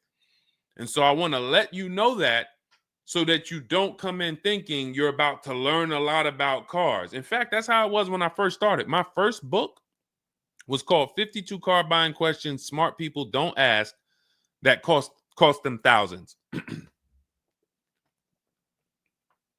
52 car buying questions smart people don't ask that cost them thousands. That book's not for sale anymore, but if you Google it, it's highly rated. People loved it. People said, Deshone, I use this book, man. I learned so much and I got a good deal. Because I still was teaching you how to get to the multiple offers, but it was too much information. That was when I came and I started teaching and I said, I want to teach y'all. I want to teach you everything I know. No, the way my book now is, Cars from Home, 7 Steps to Saving Time, Money, and Avoiding Dealerships, is to get you right from where you're at to your car. 90 minutes, 2 hours from home. Boom, boom. Little small exercises here, 10 minutes here, 5 minutes there. Boom. All right, I'm picking up my car. So that's why we have the success stories that we have, because of the fact that it's a focused step-by-step book. Okay? So you can get your copy in my TikTok bio, my Instagram bio, the YouTube comments, or the Facebook comments. It's 75% off. That's the welcome offer. It's normally $97, but you can get yours for $24 as long as you get to my bio and Instagram, TikTok, or the YouTube comments or the Facebook comments before that 2 hours expires. This is Brian, just got his first ever lease using the book. Thank you, Brian. 2025 Honda HRV, $30,000 car, $395 a month. That's a 1.2% ratio. No money down. Initial quotes from that dealer was $434, and he used the counter offer calculator and got it down to $395. So that's his best offer, not to be confused with his only offer. That's his best offer that went from $434 down to whatever he ended up paying to get it to 1.2%. So that is how you want to do it. Step by step, go grab your book.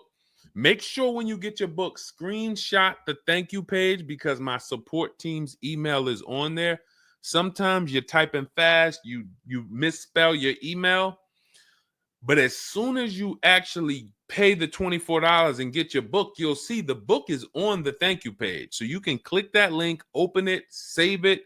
Make sure you save that link, because every time I update the book, that link is your master link, and I also email you a copy. Okay, and then you'll have everything we teach step by step to get as many cars as you want. You'll see, you'll be like Sheree, you'll be like Zafrina, 2 and 3 and 4 cars. Rosalie, 4 cars. Ken, we talked about. Trey, we talked about earlier, 3 cars. These people have been with us since 2021 and 2022. So if you're new here, you got people that's already 3, 4 cars up on you using what we use. And, catch up. All right, go ahead, Dolan. I saw we got a couple more from Carrie Ann. We got Linda March. Following your book to secure a lease, how do I get it? Oh, that's what we just answered. We already answered that one from IDK. I saw you grabbed it, but I answered it before you grabbed it. Carrie Ann Gifted Hands. Evening. Okay. Can a dealership... I'm sorry. I'm having trouble reading. I'm going to have tea on these broadcasts, because can a dealership take your newly purchased vehicle to a private mechanic without telling you? Actual dealership, because he refused to pay the money to get it fixed. Can a dealership take your newly purchased car? So if they're taking it to a private mechanic, then it most likely does not have a manufacturer warranty, because if it had a manufacturer warranty, for example, Kia has a 10-year manufacturer warranty, bumper-to-bumper warranty. I think it's 10-year bumper-to-bumper. But when the manufacturer puts a warranty on a car, dealerships don't really want to take it anywhere, because the manufacturer is covering the cost. They're covering the cost of the parts. They're paying the dealership for the labor. So it sounds to me like you got a pre-owned car and it was newly purchased to you, but it doesn't have a warranty. So they may have offered you some form of warranty. Maybe they put something in writing, and whenever you buy a car, you should have something in writing on the buyer's order. This is why we have a whole step in my book for paperwork and protection. That's step 6, because you need to have certain things in writing before you actually take delivery or pick up. But it sounds like they probably had an in-house warranty, like, hey, if you come back, you got 30 days or 3,000 miles, or you got 90 days, and if anything goes wrong, just come on, bring it back. And now you brought it back because you had an issue, and they're looking and saying, well, our guys can't fix the issue, or we don't want to pay our guys to fix it. We're going to pay, this guy over here, and he's going to fix it. He can do that because there's nothing in writing that says he can't do that. And she said, correct. Ask me how I know. I swear, the reason why I invite you into my world, guys, is because everything that you think is complex is totally normal for us. That's a crazy situation for you. I can tell you exactly what's going on because I've seen this situation for the last 20 years. So when you're coming into our world, it's like, wow, this guy really knows. I see why he can kind of keep me calm, because this stuff is calm for me. That's where I want you. It's like being with somebody and you're going into a scary situation, but they've been here 200 times. Oh, it's dark back there. No, nothing ever comes from back there. When we get up here, you're going to hear some sounds in the bush, but that's just little raccoons and they're harmless. They actually like, oh, okay. You start to get more comfortable because the other person has been here a lot. So there's nothing in writing that says he can't do that. But if it is in writing that he needs to fix the issue, that's really all you care about. What's really in writing is you need to fix this. How you fix it and who you get to fix it, that's your internal business. If you want to take it and outsource it to another mechanic because your mechanic can't figure it out, that's fine. Some dealers have a relationship with a dealer up the road. So if, a used car dealer might take it to a Subaru dealer if it's a Subaru, and they might, but their thing is they need to get it fixed because they're obligated. You said just purchased it, went back into the shop 2 weeks later, still did not have it back. Exactly. So they're going to try to do everything possible to get it fixed. And that may include taking it to someone who they think can fix it. Now, I assume, are your payments due? Did you start a loan? Because this is different if you have a loan and you have my car and I have a payment due in 2 weeks or 3 weeks or 1 week. And if my payment is due, then I'm going to actually wait probably 1 month. And if I don't have anything in writing of when I'm getting this car back, then I'm going to make a police report.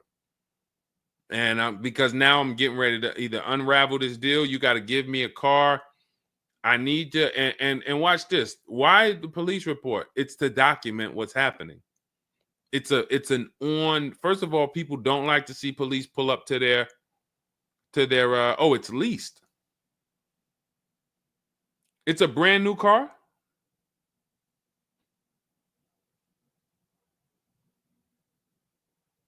It's a brand new car. Most leases are brand new. In which case, a private mechanic shouldn't be working on a brand new. No, it's used. That's another reason we don't lease used cars. That's uncommon. See, that's what I was saying. Leasing used cars is very uncommon. No competition, warranty issues. This is why it's not a mainstream thing. And this is why it's not something that I recommend. But I don't say it's not possible. Because when people say, oh, Deshone, could you lease a used car? I'm not going to say, no, you can't. But what I'm going to say is we don't. Now, you have is there a warranty in writing? Did they write something on, because now you pretty much have a payment on a car that you use. That, what is the warranty? What did they put in writing that they would cover if something went wrong? They had to put something in writing because they're covering it now. Or they have to fill some form of obligation. You paid 2 payments, but what warranty did they give you? Was it a certified car? Because that would give you a year warranty from the manufacturer. But again, I don't think you have a manufacturer warranty. In fact, I almost know you don't, because they wouldn't be taking it to a private mechanic if it had a manufacturer warranty. Originally 32,000, at the end 62,000 through. Originally 32,000, at the end 60,000 through Exeter. Yes. Well, I mean, originally 32,000. I don't know what you mean by that. Is that your mileage? I need to know. Did they put something in writing saying that they were giving you a warranty?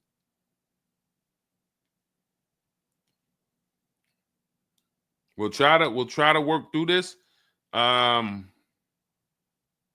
because it's no different than if you bought a car from them. There's a bank involved, but it's a used car. It's no warranty, and they're pretty much holding on to it and trying to fix it. And if they can't fix it, we need to know, are they obligated to fix it or not? If there's nothing in writing saying, hey, you have this time where you can bring it back and we'll fix it, then that's gonna be that's gonna be hell for you. So we really don't want that. So, but I can't tell you how to approach this without knowing what is in writing. And again, when you get my book, not you, I'm just gonna try to help you through, but I'm talking to you. That's why we have step 6 is paperwork. Because when you're sitting there looking at a bunch of paperwork and they're telling you to sign it, okay, sign this now. All right, this is your motor vehicle stuff. This is your okay, do you want this? What is important and what's not? What is important and what's not important? Out of all of this stuff, there may be 1-2 words on here that I need to know. I need to look at that buyer's order, and I need every used car, every single used car. I need to know what the warranty is when I drive off. Is it as is? That means when I drive off, it's on you. If the axle falls out on the highway 5 miles from here, you just signed an as-is deal. Buyer beware, it's on you. Is it 30 days, 1,000 miles? Who's going to do the work? Is it from the manufacturer? Is it from this dealership? Where can I go and use this at? You got to come back here. Do I have to go? Is this a nationwide warranty? I need to know what is covered on this paperwork so that I don't end up in a situation that we're trying to get out of right now. The warranty is through portfolio protection.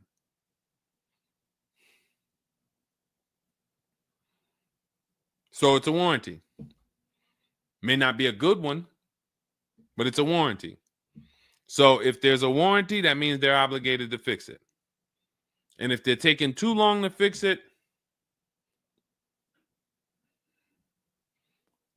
and I have a payment, did they put you in a loaner car?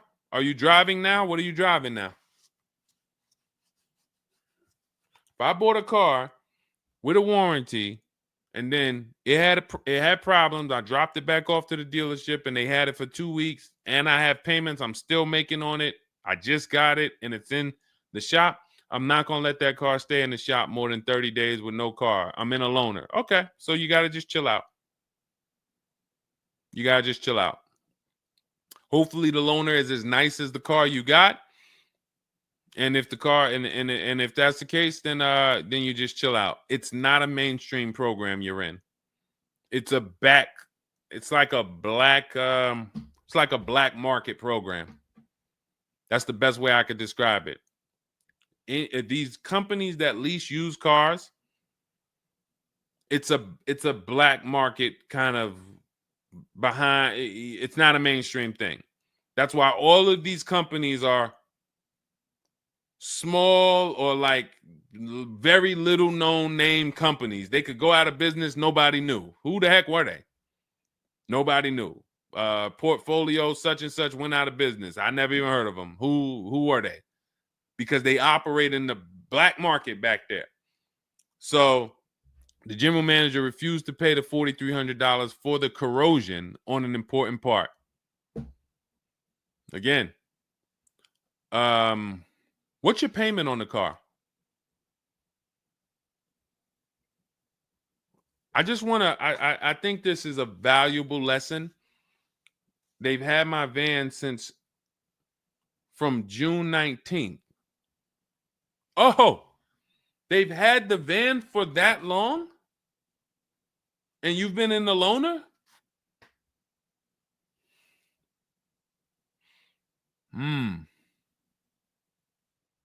Holy crap. All right, what do I do from you? What's your payment on the car?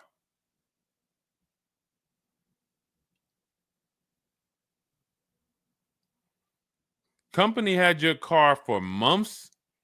You leased it, dropped it off because it was having problems. They've had it for months and can't fix it.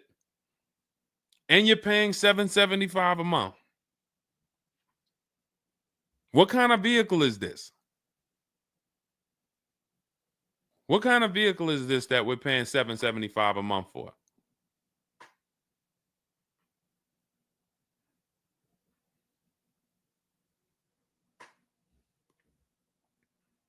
I just want to give you some time to type. I mean, I like to try to give you, I like to try to give you a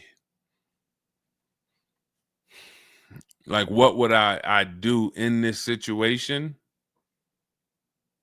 And then you have to realize that you can never put yourself in this situation again. Pacifica, a Chrysler Pacifica. It's just getting worse and worse.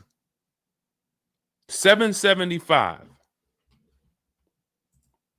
Do you know what you could be driving for $775? See, the used car leases. Why the used car leases? They don't even make financial. It's not even like a huge financial win.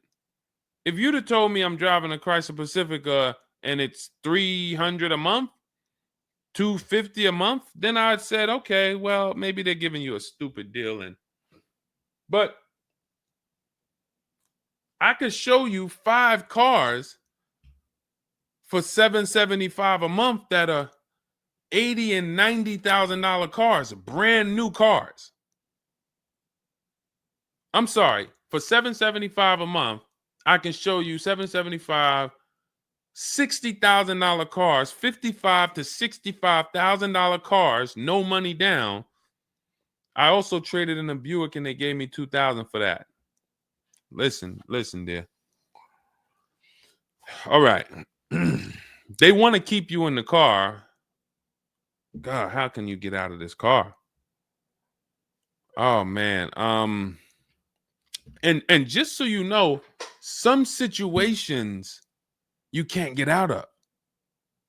So it's not like there's always a way out. There are some situations.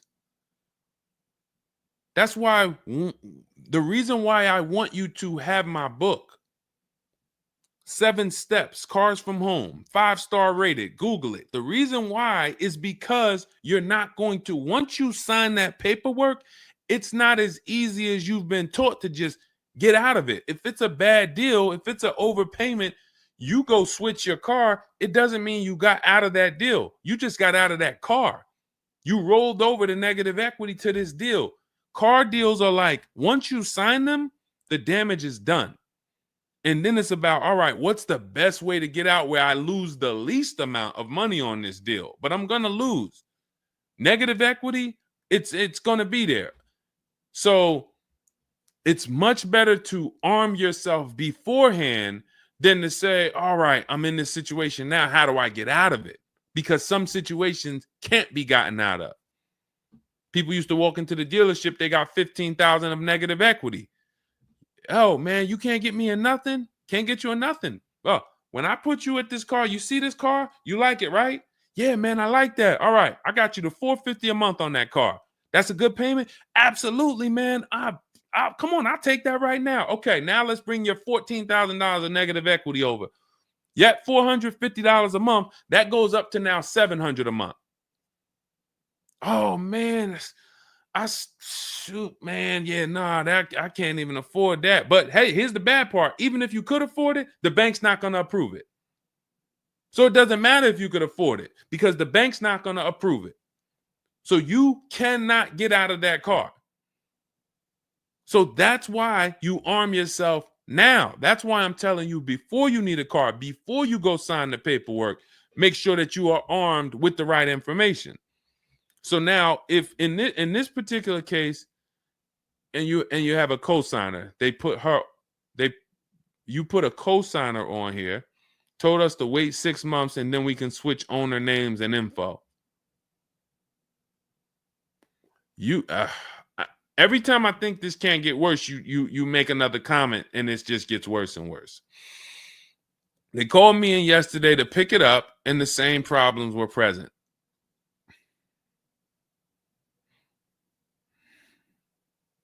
Good Lord. I'm almost stumped. Okay. All right. You need to find out how many miles are on this car?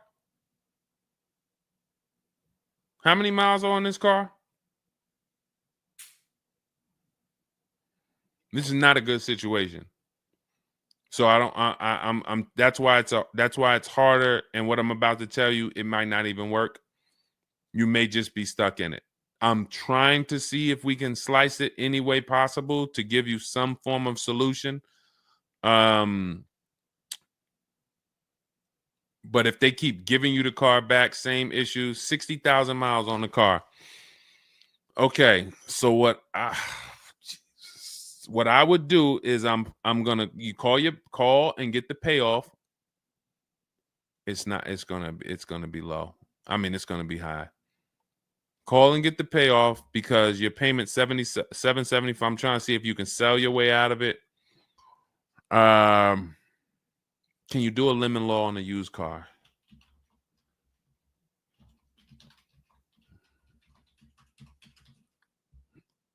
Let's see. Yes, some states have lemon laws that cover used cars, but the specifics vary by state. What state are you in? If they can't fix the same issue, but it's an aftermarket warranty.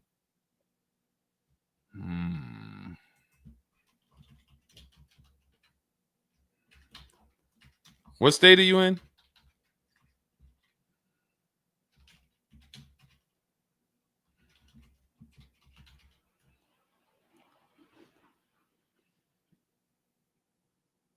Maryland.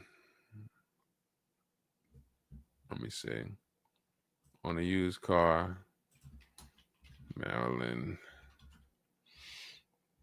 In Maryland, the lemon law primarily focuses on new cars or lease cars. Nope, that's not going to work.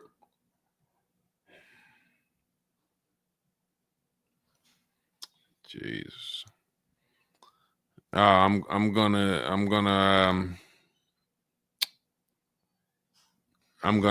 be real with you. You could shoot me an email. I don't know if you can get out of this. You know, a contract is binding. You signed a contract. And let me tell you this. I don't know if you can get out of this without losing. You could just stop paying the car, have a repo on your credit. A lot of people will do that. I'm going to drop this car off, take your car back, voluntary repo, credits tore up. Not a good solution. It's going to cripple you from moving forward with cars. It's going to make it hard for you to get your next car. And then when you get a car, it's going to make that deal is going to be bad. How long is the lease? So this is just for those of you who are just joining us. We have this young lady got she leased a used car. Don't do this. And again, I'd like you to email me. Maybe I'll think of something that will come up as a solution. But you know, I trust you're gonna learn from this. It sucks. It's a horrible situation, and it's evidence of how bad certain bad structures can be. Because and again, I know some of you who've joined me for a long time, you may be used to, well, Deshone has a solution for everything. Not everything. There's times where you are too buried, and the only thing that will heal the wounds is time. That's the only thing. The deal is done. You have to pay down the deal. And then in a year, 2 years, you might be able you might be able to make a move, but you have to suck it up, bite the bullet, and we might be able to lean on them to get the car fixed. 78 payments. How? You said you leased it. This is a loan then. This isn't a lease then. 78 payments. You're in an 80-month loan on a Chrysler Pacifica paying $775 a month. It's not a lease, that's a loan, and it's 8 years that it's 7 years. 7-year loan.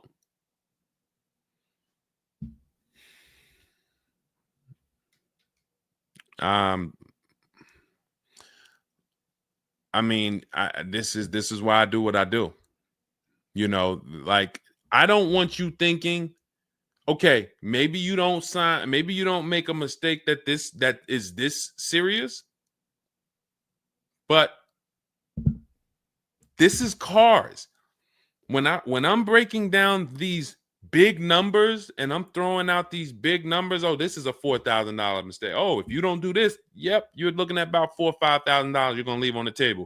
You take a loan that's too long, yep, you're gonna overpay by probably about $4,000 or $5,000. That might sound like nothing to you, but how I'm telling you based on me being in dealerships and seeing situations where I'm like, you made a lot of mistakes. You combined all the mistakes and you made them. So I mean, I'm just Jesus. So you're in an 80-month loan, not a lease, and you have $775 a month to pay. You are.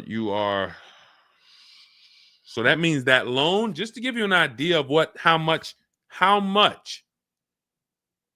you've paid, you've been charged for this car. It's $775 a month times 80 is $62,000. So we're paying $62,000 over 8 years, over almost 8 years, or almost 7 years. Wait, 80 months, not 84. So yeah, almost 7 years for a Chrysler Pacifica. So we can't trade out of it. We can't sell our way out of it. That car is probably worth $20,000 at best. 2021 Chrysler Pacifica, 60,000 miles on it. That car is probably worth $20,000. But they charge you're going to end up paying $60,000 for it. Jesus.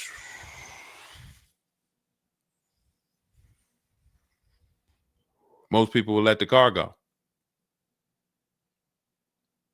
Most people will let the car go. I don't. If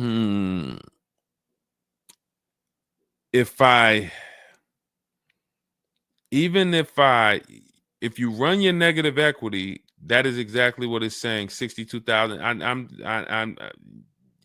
It's exactly what it's saying. $62,400 to be exact, including the $2,000 down payment.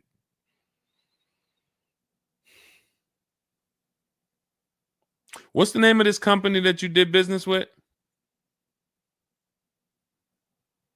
My friend will not let that fly. That is one of the worst car transactions that I've ever seen anyone in.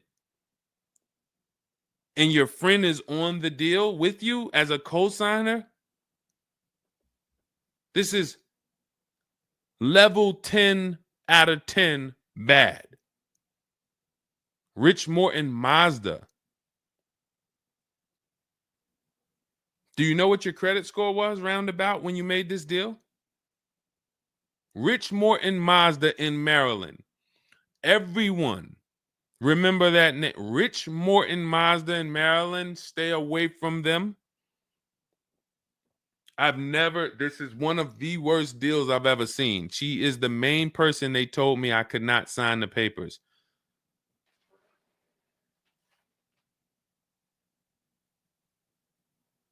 Oh. We wouldn't be friends anymore. Now, here's the truth. Nobody pulled the wool over anybody's eyes. We looked at these numbers. She didn't say to you, wait, these numbers look crazy. I'm not signing them. You're not getting this car. Both of you went in there and signed these deals. So let's I'm not even going to say she's the friend, but nobody's going to say, well, y'all tied me up and held a gun to my head and made me sign those numbers, and y'all didn't even read those numbers to me. So, but, jeez,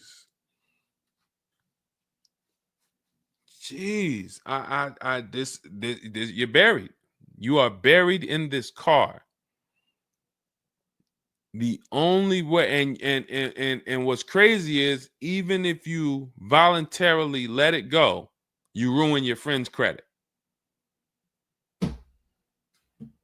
Because she's the one who signed for the car. Bad, bad, bad, bad, everything bad. I wish there was a silver lining that I could think of. What I would do is I would find,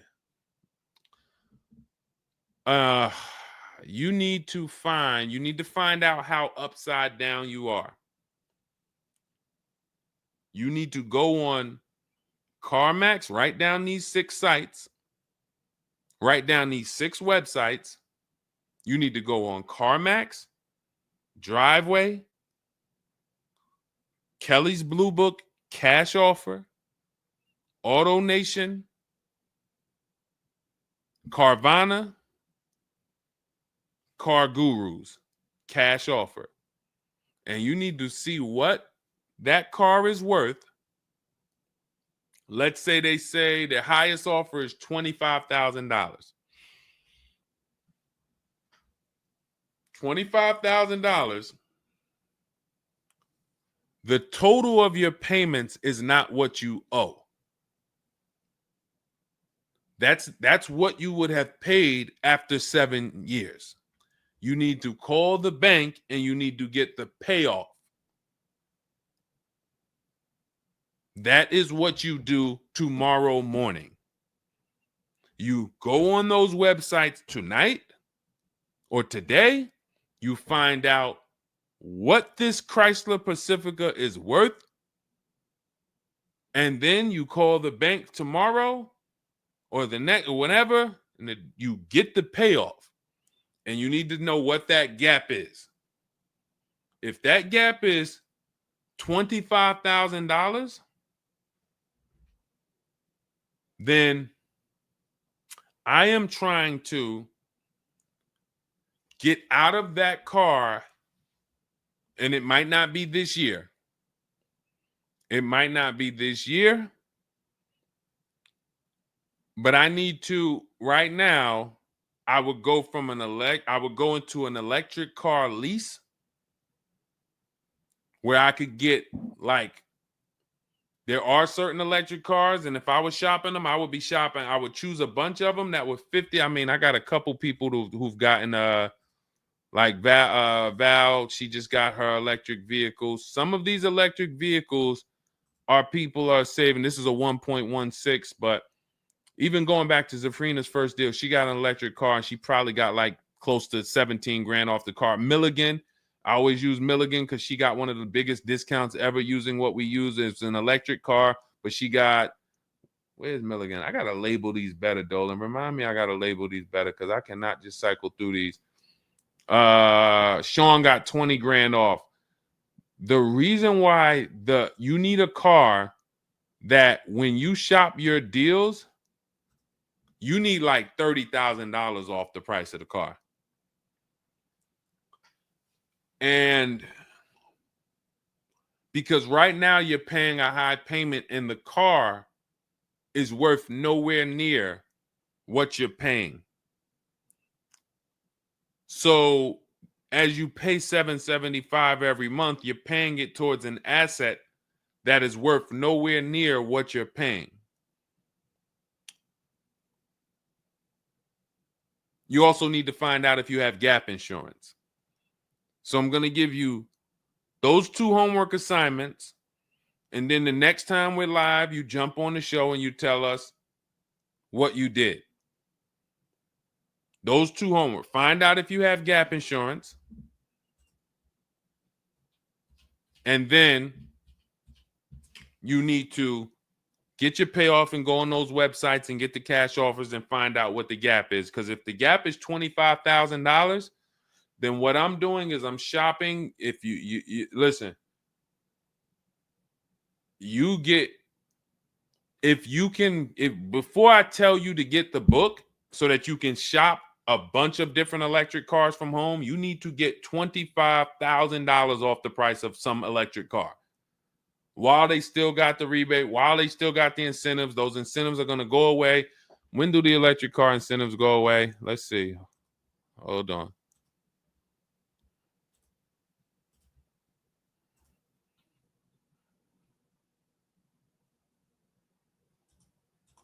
Hold on.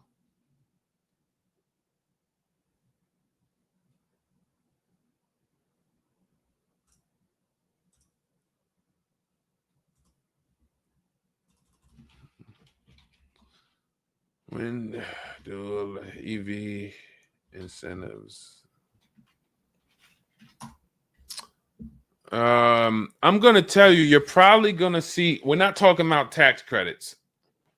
You're probably going to see huge electric vehicle incentives for the extended future because they're still building them and not many people want them right now. So you need to get like $25,000 off the price of some car or more. Like I said, with Milligan, she got she got almost 27,000 off. And then you would roll that over into a new car and you would lease it. And your payment's going to be high, but you're going to be in a good car. So if you lease a car and you end up with after you knock off that $30,000, and I would be just shopping multiple electric vehicle leases using our system. Again, at this point, you're either going to listen to me or you're not. So, I mean, I'm just going to assume you are. And you would just run multiple electric cars through our 25-to-5 system and see, all right, how much could I get off that one? Oh, they're saving me 15 grand. Nah, that's not enough. All right, let me go pick this Kia SUV. All right, how much can I get off that? Oh, 17 grand. Nope, nah, that's not enough. Oh, let me pick this one. Oh, they're giving me 22 off. All right, that's better. Let me see if I switch this car over to that, how much they would give me. And you're trying to get out of that car, but you cannot bring all of that negative equity over unless you already knock down this new car by $20,000 or $25,000 because the bank is not going to approve it. So you need something that you can save that kind of money off of and then come over to a lease and then, all right, forget about lowering your payment right now. You could lower your payment right now. You need to get out of that car into a better car for the same payment or similar payment. You're not lowering your payment. Only way you're going to lower your payment is to get rid of the car, ruin your friend's credit. But Once you do that exercise, let me know where the gap is. Next time you see me live, jump on. Hey, Deshone, I did it. The gap is like $22,000, or the gap is $30,000. If the gap's 30, then we got to see what we do there. But the long-term plan is I need to get out of this and I need to get into an electric vehicle that I can lease for 3 years so that I can bury all that negative equity into this car. And what it's going to be is it'll be like, all right, I'll knock 25 grand off the price. Normally my payment would be stupid low, like $250 a month, because I just knocked 25 grand off this, but I'm actually just putting the 25 grand from this Pacifica back on there. So it's still going to be around 700-800, but I'm driving a brand new car. And then once my 3-year lease is up, I can actually be done with this versus being in this for 78 more months.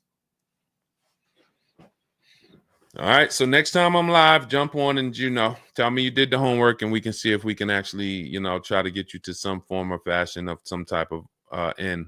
Yeah, I'm not a fan of the electric car. Can't help you. Can't help you. I appreciate you being on here, but you should have not been a fan of this. How are we in a 2020? This is the part where we have to realize you have your friend tied to this car. And I'm telling you what you may be able to do to get her out of this situation and get out of this Chrysler Pacifica. That is a car that is worth $20,000 that you have a loan on of $55,000+. And you're like, I don't like this electric car. I'm not a fan of it.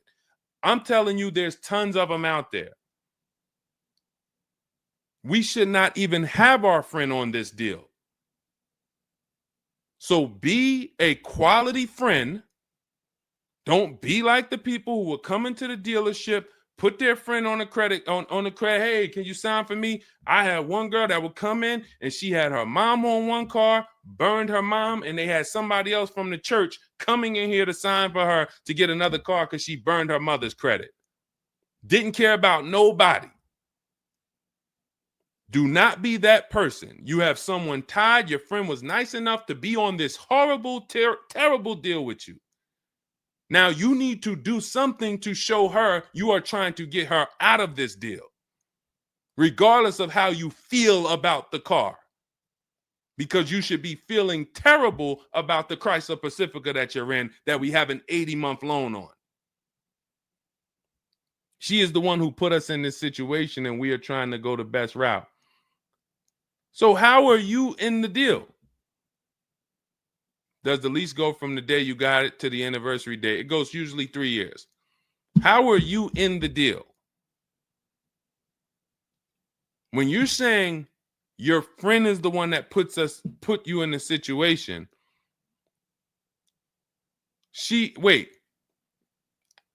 in one breath you're saying, believe it or not, she's the one who encouraged me to get it. And then in another breath, you're saying she's the one who put me in the deal, who put us in this situation.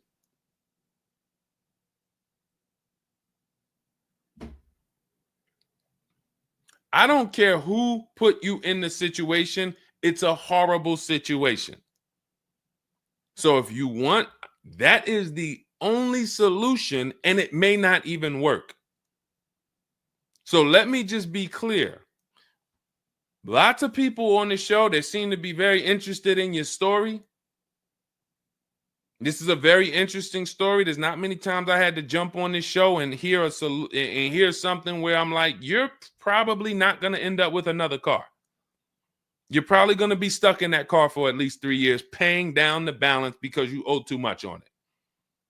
And maybe you can lean on them to fix it, but there's no lemon law, so it's not like you can actually put it through a lemon law. So you might just be giving it back to them to fix, giving it back to them to fix. But you're in the loaner and your friend's on the paperwork. So that tells me the car was for you. It wasn't for your friend.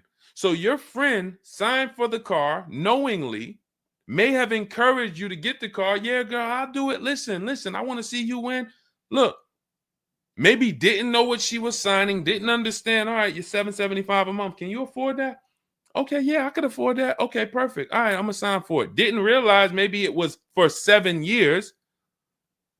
and didn't realize that, oh, shoot, you're going to be paying 60 grand for this car, and didn't know, oh, this car is going to be in the shop, but it's your car because you're the one in the loaner. It's not her car. She's not in a loaner. So there's only one potential solution where you could even think about getting out of this car, because no one can get you out of a car that you're $30,000 buried in. There's no bank. You could have a 900 credit score, never missed a payment in your life. No bank is going to approve taking $30,000 from this Chrysler and putting it onto whatever new car you decide you want. You need to get a huge discount off of some car. There's no car that's going to give you $30,000 off or $25,000 off except an electric vehicle.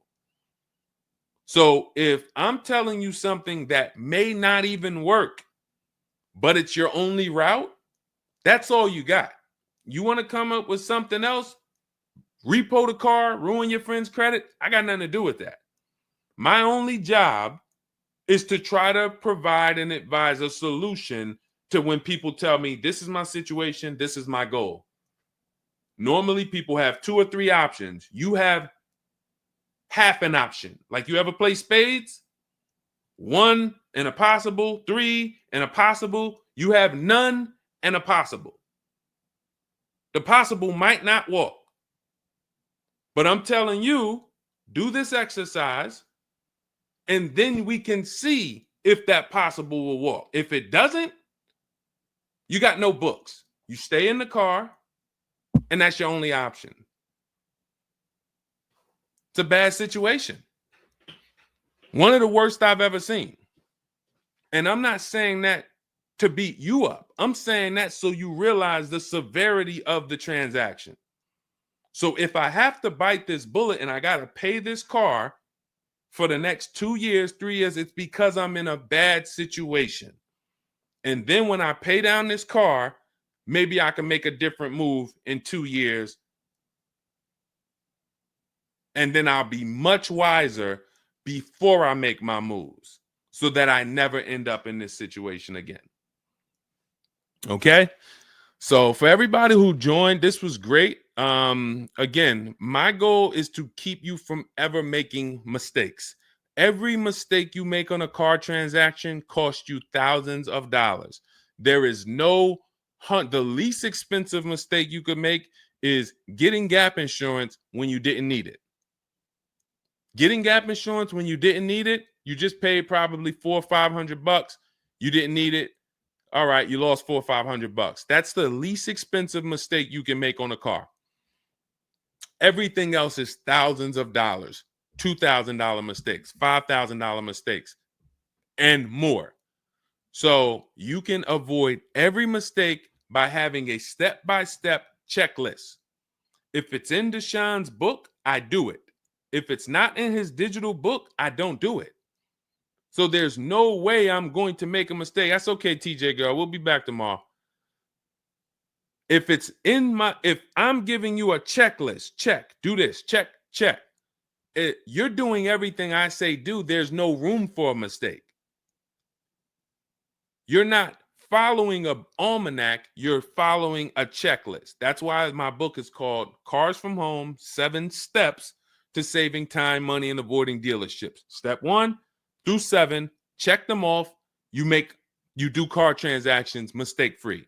You don't miss any money with your financing. You don't buy bad cars. You don't do anything that you're like, oh, was this good? No, it's a checklist. So normally it's $97. It's a digital book. So you can have it in your inbox in about 5 minutes, and you'll get it for 75% off as part of our welcome offer in my TikTok bio, Instagram bio, Facebook comments, or the YouTube comments. There's a link there. Just get there before that 2-hour countdown expires. Once it expires, it goes back up to $97, which is still worth every penny. You spend $700 on a home inspection. Why do you spend $700 on a home inspection when you might not even buy the home? Inspector might come back and say to you, you know what? Hey, listen, I got the report for you. Just so you know, that roof needs replacing.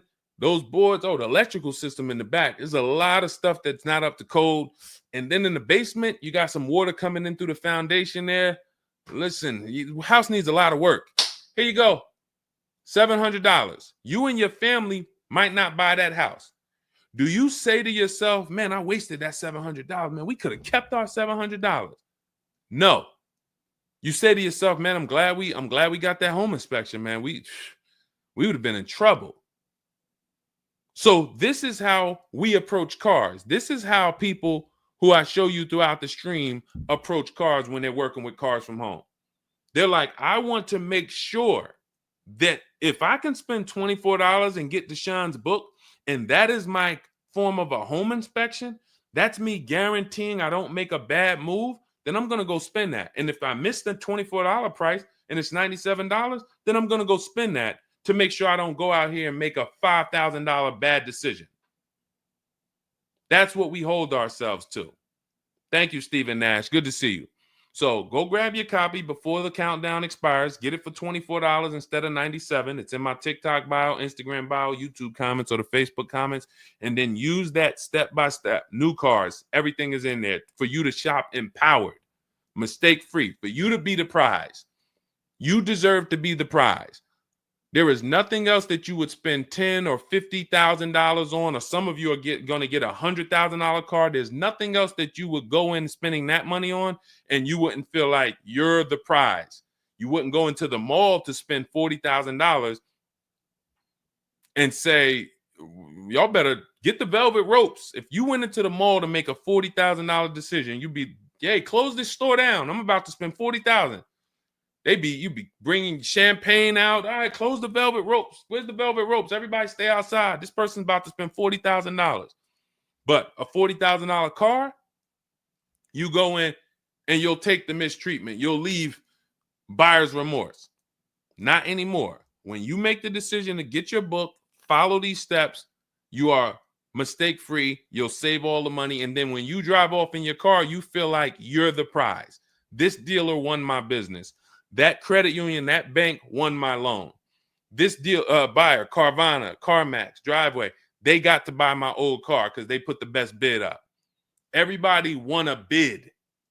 And that's how I know I won, because everybody competed for my business. I didn't beg none of you for anything. That's how we do. So go get your book. And if you want to get started and you're like, Deshone, you know what? Is there anything I can get started for free? Because I'm just getting to know you. I don't really know you yet. Now I want to see, then go grab my free cheat sheets. Dolan will put a link in the comments for you guys. It's Deshone's cheat sheets. It's also in my TikTok bio, my Instagram bio. And you can see what we give to people who want free advice to get you started. But if you're like, no, give me the blueprint. Give me the bang, bang, step-by-step, start to finish. That's my digital book. Go get it. And carry in gifted hands. Please check back in with us.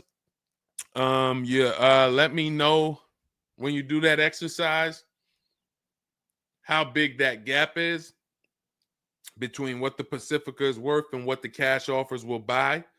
Well, we'll pay for it.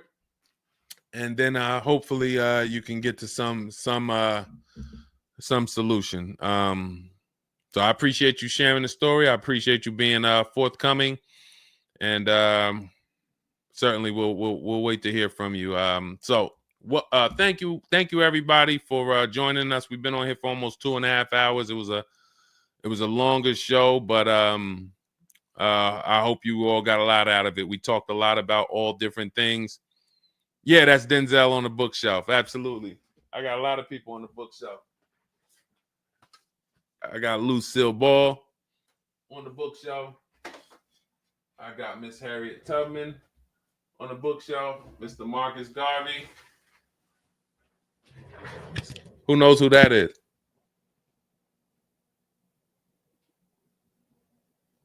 That's the great one.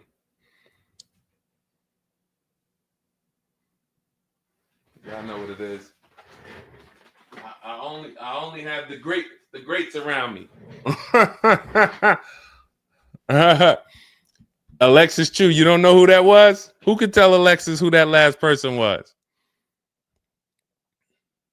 Man, you better get up on the honeymooners. Yep, that was, yes, TJ girl. Yep, Jackie Gleason. Yep, that is right. The great one. So yeah. So yes, so it was a pleasure. We'll be back. We'll be back for another show. When you see us, jump on, get your questions answered. For those of you who have my book, I want to thank you. Shout out to I saw a couple people say they grabbed their book and they were using they were ready to use it. I would get the paperwork through email, never received it.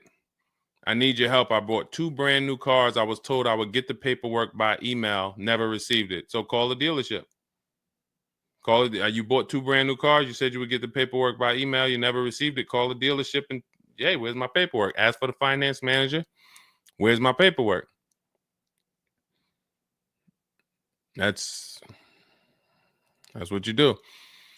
All right. So all right, I'll let everybody go. I'm tired. I can't even get myself together. This is, I'm gonna jump off and we'll be back. We'll be back for another show. Make sure you get your book in my TikTok bio, Instagram bio, the comments, or the Facebook comments or the YouTube comments, and I'll see y'all on another show. All right. God bless you.